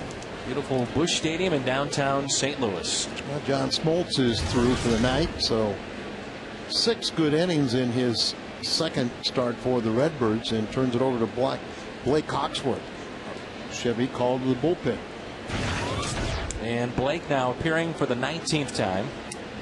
And opponents hitting just a 240 against him. 2.63 the ERA. Here's Willingham, and the first pitch is a strike. There was a lot of talk that Josh Willingham was one of the bats that could have been moved at the deadline by Washington, along with Adam Dunn. And he's been swinging the bat well. You know, just 294. He's got 21 home runs, 57 RBIs. He's got 5 multi-home run games this year, including the big game against Milwaukee where he hit 2 grand slams in the same game. Milwaukee leading their game tonight 8-4. Boy, last year Milwaukee had Sheets. They had Sabathia rolling at this time. And now it's a different story, although they have gotten Dave Bush and Jeff Suppan back, but not the same as those two going down the stretch last year. Just missed. 3 balls and a strike. Chicago beat the Mets today 5-2. And the Mets are mulling surgery again for Jose Reyes. Popped up on the infield. Lugo is there.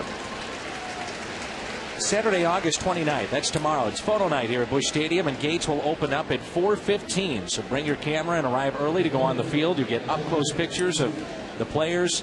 World Series trophy will be here. It's photo night tomorrow. And again, the gates open at 4:15. Got any good memories from photo days? You know, I'd liked going down on the field just to be on the field. And I got to see Ozzie up close. And for me, that was a thrill.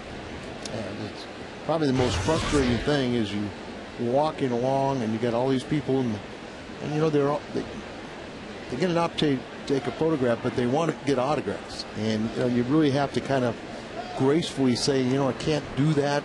Bergman going now in the pen, and you know and help fans realize that if the player started signing autographs, he wouldn't get all the way around the field. I have a question for you, Al. Yes, sir. Why does a pitcher have to get out of the way on a pop-up that's on the mound where realistically he doesn't have to battle the mound because he's already on it to make the catch. Well, because it's very simple. Anytime you can avoid having the pitcher be involved, you do so. Now, I would counter that and say, well, John Smoltz, that's a pretty good athlete. That's hit down the left field line off the bat of Elijah Dukes and into the corner. So he rips it fair for a 1-out double. And the answer to that is John Smoltz, being a great athlete, probably wouldn't get out of the way. He would call it himself and make sure he knew he was under control. But Dukes really rifles this ball. This kid's got a lot of talent, but he's got some baggage that goes along with it. And hopefully he'll get that all ironed out and be a very productive player. He's 2 for 3 tonight. I talked to him in Washington and found him to be very gracious and very nice. Elijah Dukes. That's good to hear. 1 out and a runner at second base.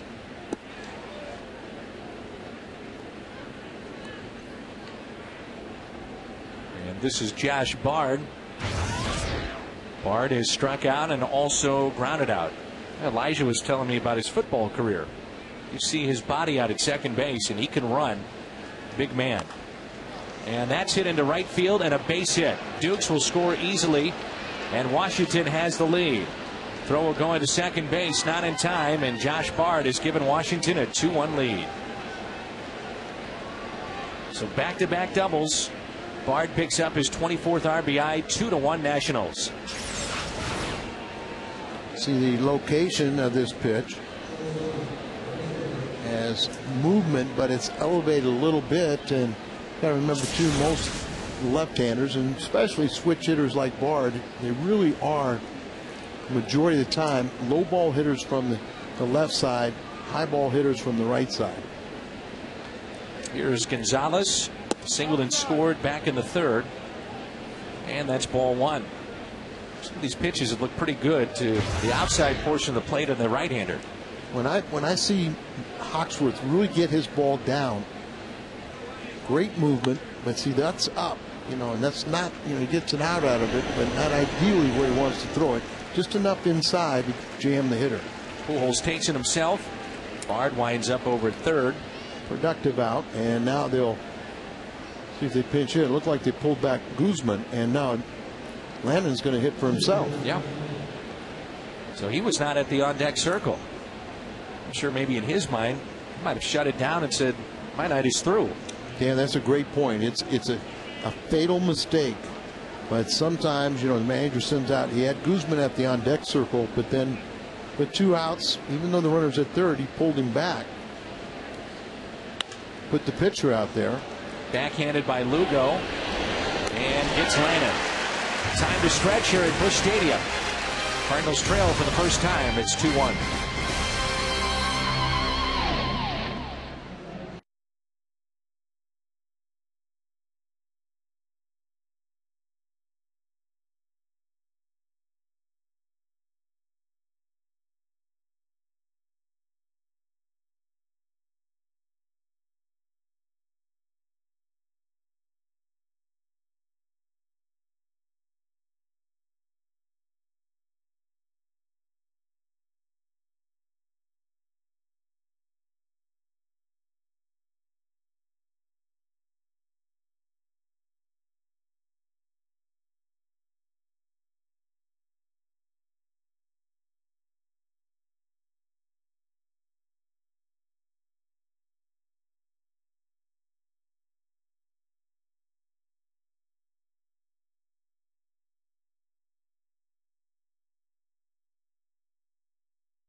Our GMC quote of the day from Hall of Famer Frank Robinson. If I had one wish in the world today, it would be that Jackie Robinson could be here to see this happen.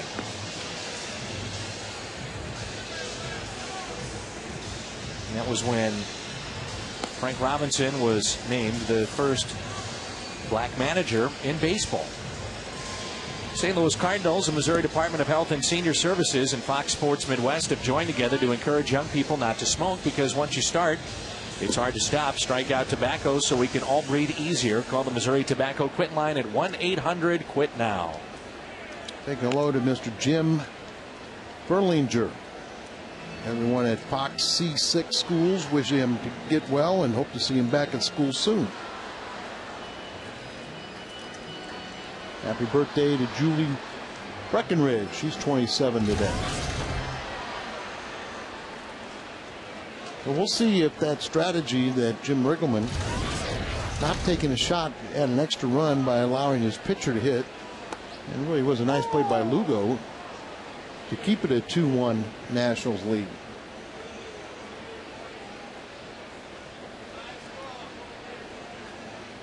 Here's Ryan Ludwig.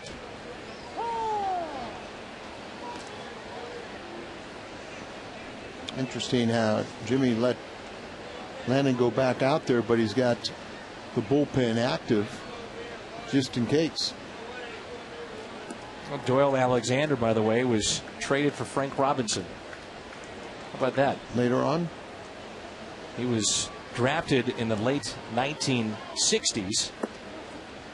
Made it to the big leagues in 1971, but then traded to Baltimore, and Frank Robinson was part of that deal in the offseason. The connection to John Smoltz. Ground ball hit to third, and Ludwig retired.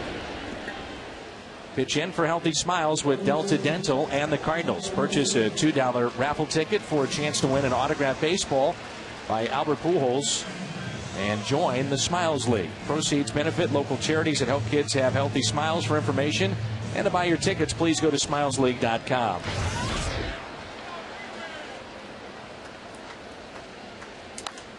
And that's hit out of play. Doyle Alexander went 9-0 with Detroit, 1.53 ERA. And DeRosa hits it into right. Dukes is back near the wall with a couple of steps and makes the catch. 2 away.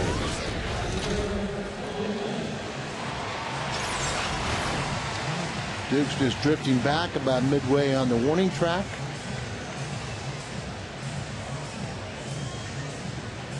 And with this cooler summer we've had, a lot of these balls might have been out on the typical hot summer nights, but not so much this year. Here's Yadier Molina.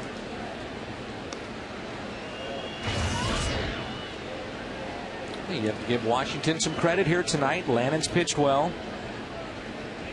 There's no doubt about it. If they get some pitching, they're going to score some runs. They've got some veterans, and on the offensive side. And Molina chops it. Lannon lets it go. Gloved by Zimmerman. Cardinals go quietly. Played 7, 2-1 Nationals.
Great ovation from nearly 40,000 here tonight when he first came in from the bullpen. And Smoltz, he struck out 6 on the night. Really had that backdoor breaking ball working here this evening. And that's going to be it for Hawksworth, as Tony will make a pitching change and bring in Reyes. Reyes coming in as we step aside.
And so Denny's comes in and he will start the inning despite the fact that he did not go out initially to warm up.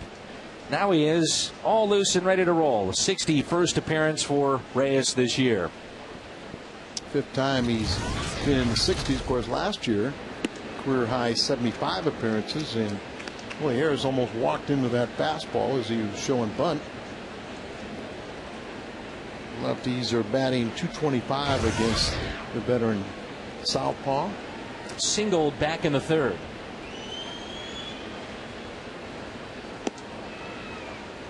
Two balls and no strikes. Right-hander getting loose for the Cardinals in the pen. 2-1 Washington. Jason Mott, who hasn't pitched since Sunday in San Diego. Washington with a run in the 3rd, and they took the lead with a double, back-to-back doubles last inning. 3-1. Reyes has been struggling a little bit, and hopefully kind of fine-tune things a little bit in San Diego as he pitched in 3 of the 4 games. He pitched against the Houston Astros on the 27th, yesterday, 3rd inning for his 16th hole. In the air to shallow center, backing up Brendan Ryan, and the Cardinal shortstop puts it away for the out.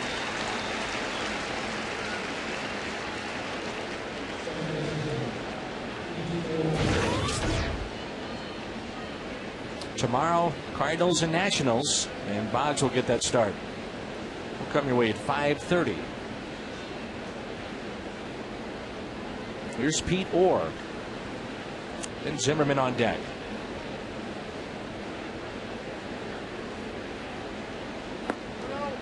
That pitch taken a little bit low. Or second consecutive batter showing bunt is DeRosa playing in, guarding against it. Orr pretty successful return to the big leagues today. Ground ball to his left. Lugo makes the play. 2 outs. Will we make a pitching change now? We do have Dunn on deck, so Tony may or may not. Ryan Zimmerman with 2 outs and nobody on. When he's trying to get Yadi's attention to say, you know, hey, make sure you, if you walk him, I'm not so. You want to pitch around him? Yeah, pitch around him. You know, you.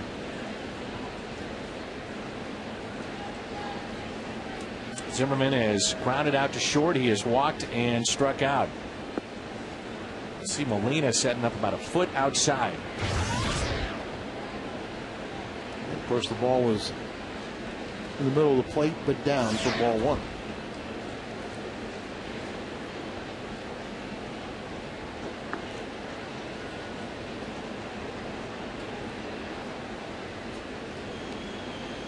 Reyes is doing it his way of pitching around. Not hitting the target away, but he's making sure those balls are on the ground. That's outside, 3-0. That's a good pitch. I mean, right there, if he hits that, he's just going to punch it through the right side at best, and it's going to stay in the ballpark. And a walk to Zimmerman with 2 outs. So we'll see Adam Dunn in the lefty-lefty matchup here. Second time that their fine third baseman has been on base. So a 2-out walk, and here's Dunn.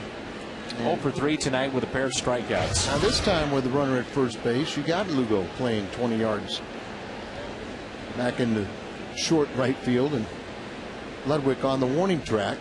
Brendan Ryan playing on the second base side of the bag, and DeRosa playing up the middle, the only infielder on the left side of the infield. Your third baseman playing shortstop. Now if he could bunt, he could push that down the third base line and be a guaranteed hit. Remember Gary Gaetti, they put a shift on like this the opposite way, and Gary would never try to hit the ball right field. And yet in batting practice, he could go, you know, if he purposely did it, he could just drive the ball to right field all the time, and you wondered why he wouldn't do it in games. Remember they did the shift for Edmonds one time, and he dropped down a butt. Yeah. You feel they're taking hits away from him. That's one way to get him back to normal positioning. But you're right, anything down the third base line, there's no way they can get him out. 1-1 pitch.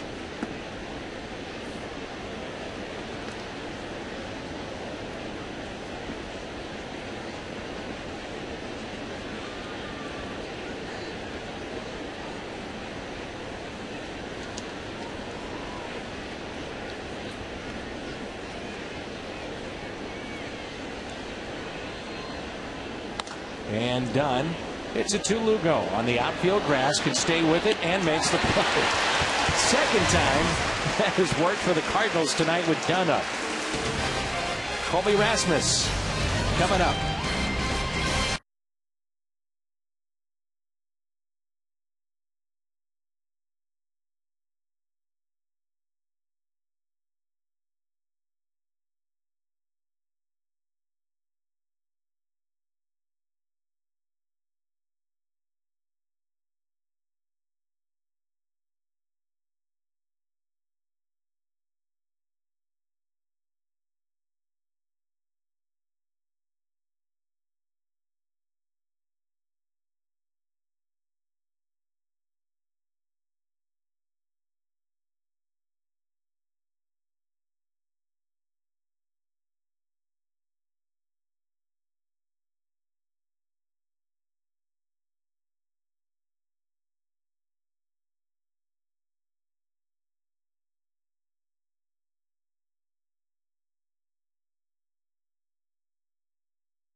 Breaking ball out there.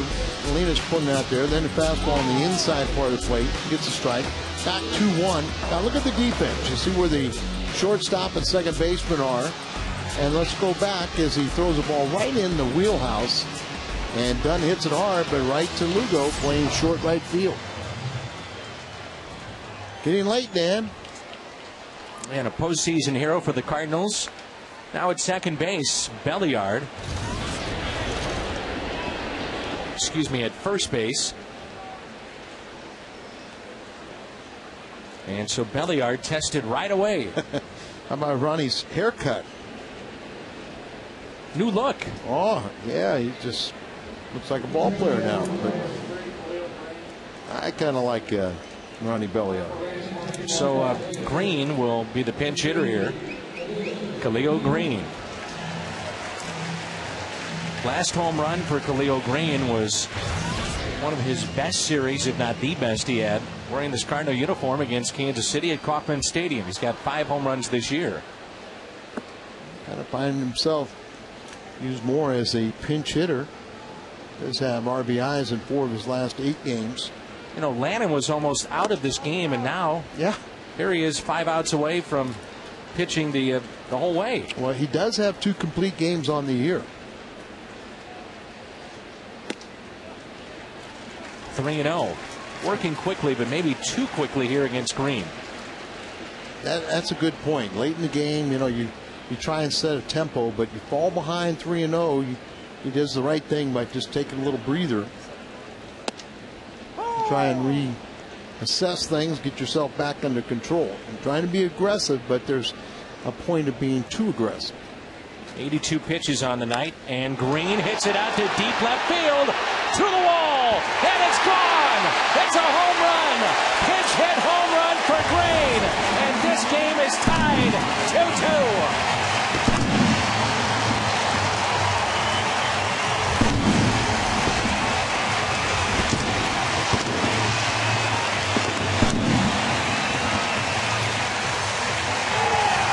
Dugout is extremely happy for Khalil Green. Battling something that we really can't relate to, but this will make him feel better as he got the ball up and drives it just enough to get over the wall for a home run. His 6th home run of the year, and this is the biggest. In this time, they want a curtain call from Khalil Green. These fans are amazing, aren't they? They know what he's been through.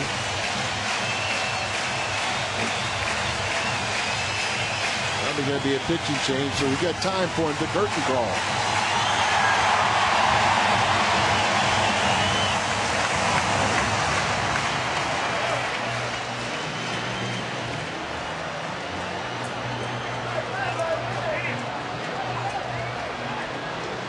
Look at the smiles on all of his teammates' faces.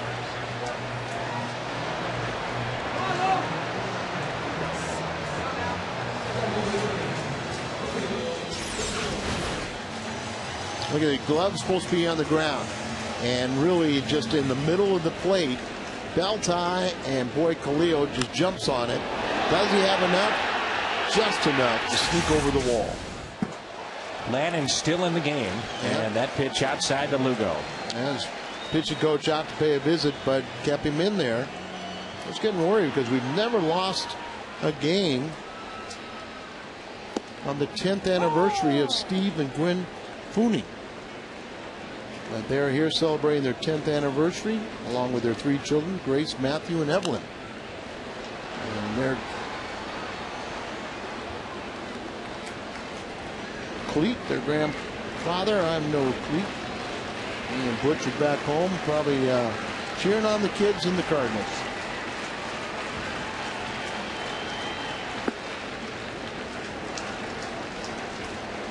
And you're talking about 87 pitches, so still should be something in the tank. And Lugo slices this down the right field line.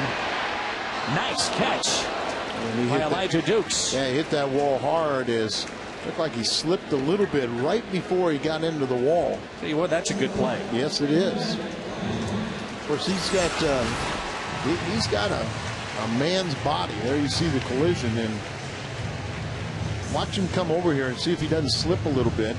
I can't tell from that angle, but he hits that wall hard, and very nice play as that padding doesn't do a lot to soften the load. There's Brendan Ryan. Reaches for it, grounds to short. Low throw, and the pick by Belliard.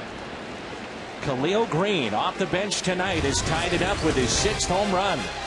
It's 2-2 after 8.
Busch Stadium, don't forget, coming up after the game on the post-game edition of U.S. Cellular Cardinals Live, Pat Parris and Rick Horton are at Lumiere Place. They'll break down John Smoltz pitch by pitch. Tony La Russa's post-game news conference will have that as well. And Al Raboski will be handing out a hungo. It's all coming up after the game. For now, we send it back to Dan and Al. Gentlemen. All right, Jim, good job. 361 feet, the distance of that home run, and that pitch at 98. From Mott, who should be plenty rested, as Al told you, he hasn't pitched since Sunday in San Diego. Effectively wild. Oof.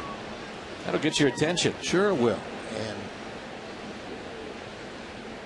keep you from diving across the plate. That's right.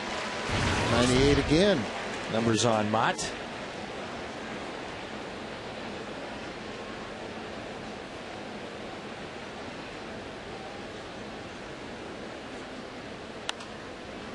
Popped up and out of play. 1 ball to 2 strikes. Been a real learning experience for Jason Mott this season.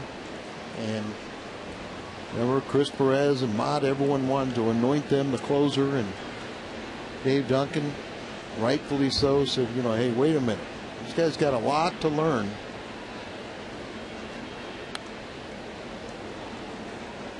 And for their development, the best thing is, you know, pitch in that bullpen for a couple years in a lesser role, and then as you gain the experience, you can take that over maybe in a couple years. But where would we be without Ryan Franklin? 2-2 game here in the 9th, and a 1-2 pitch. Shannon Frichter, a former employee over at the Blues, here at the game tonight with her friends, and her mom and dad were supposed to be at the game tonight, but her dad passed away from cancer, and they had bought tickets to have the family come out. This is a ground ball hit to short, and mom wanted to stay home because dad was supposed to be with them, and we wish nothing but the best for Connie Frichter, who is watching at home, and her daughter is enjoying baseball tonight. Certainly we miss Dan Frichter, who has passed away. This copyrighted telecast is presented by the authority of the St. Louis Cardinals and may not be reproduced or retransmitted in any form, and the accounts and descriptions of this game may not be disseminated without the express written consent of the St. Louis Cardinals. We certainly miss Dan. Our thoughts and prayers with the family. That pitch is fouled back, and Dukes is trying to put Washington back on top. That pitch at 99.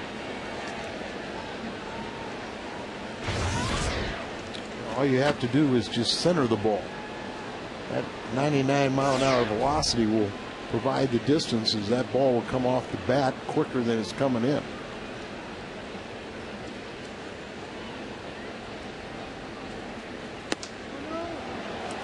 A check swing, and he went. Dukes can't believe it, neither can I. These are little things where Duke really kind of, gets himself in trouble, where things that are beyond his control, he'll worry about an umpire's call. And remember last the home year? run? Yeah. And young players got to learn that are those umpires. Dukes hits it down the right field line. It's well hit, and that'll hop off the wall. Dukes will stop at second base. Remember, he had a walk-off home run and looked back at the home plate umpire. After he hit the home run, he was upset in that at bat over some strike calls, and eventually won the game. Or those one of those things where put your head down and run, like you're saying. And remember, after he ran around the bases, then he said something to the umpire after he crossed home plate.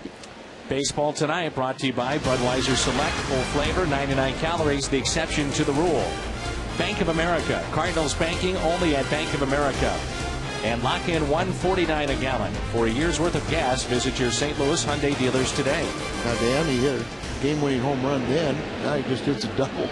So maybe he should get mad at umpires more often. And that was a breaking ball that time by Mott.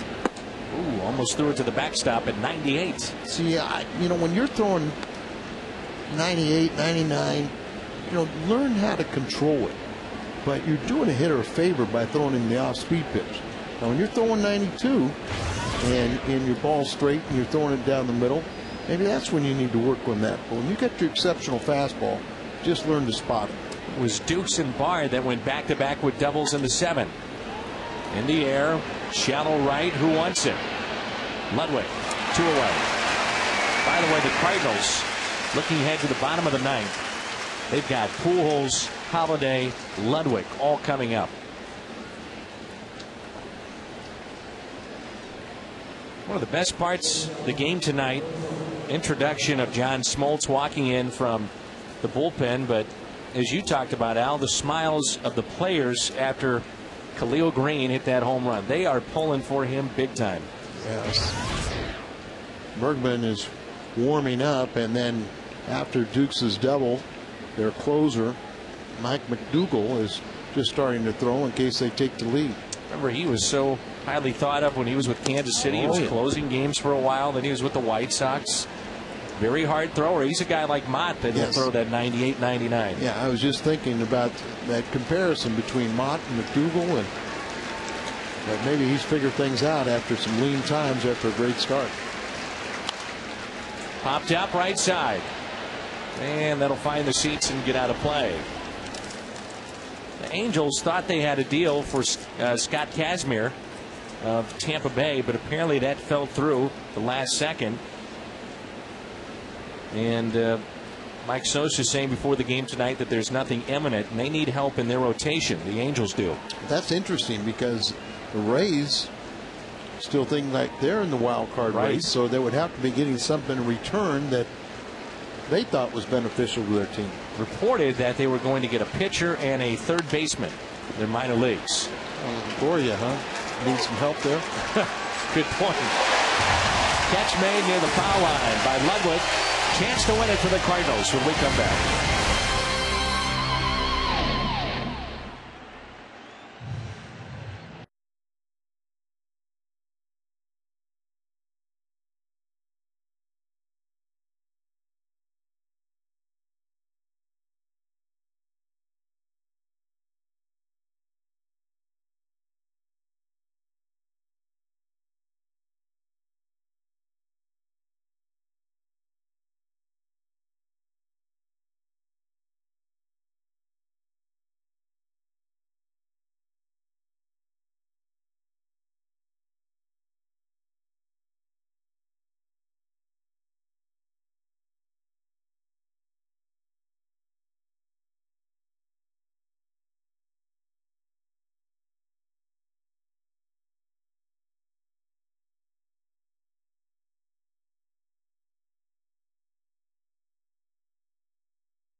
a big one in the 8th to tie it up at 2-2. Hardy's prime cut of the game. The Cardinals' last 6 losses. Well, the result for the Cubs, they have lost as well. So the Cubs could not gain any ground when the Cardinals have lost. Well, that means the Cardinals are going to win this game because Cubs won today. So see if Albert going to be something. See something here in the 9th inning. The crowd is ready for it, aren't they? First pitch to Pujols. Oh, what a cut. He heard what they were asking for. Now the Cardinals, their record right now coming into play tonight, 74-55. They need just 16 wins in their final 33 games to reach 90. And that means the Cubs then would have to go 27-10 in their final 37 games to get to 90 wins. So it's going to be very, very tough for them to do that. And of course, if you go ask Tony La Russa and you talk to him about anything like that, he would get very upset with you. Pujols, left field, game winner! Just to the right of Big Mac Land. The Cardinals win it. Albert hits another, number 41.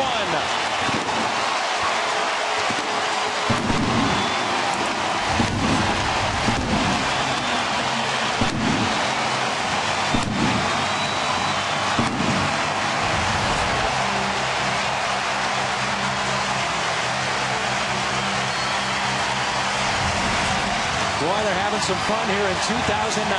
Albert Pujols, the game winner.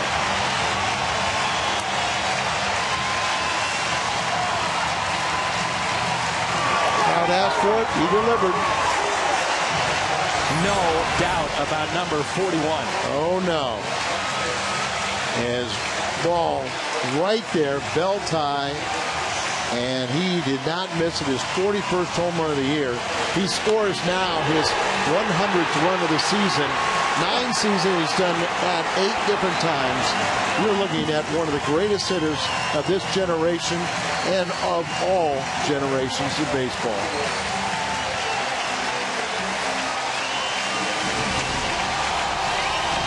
Post-game show coming up.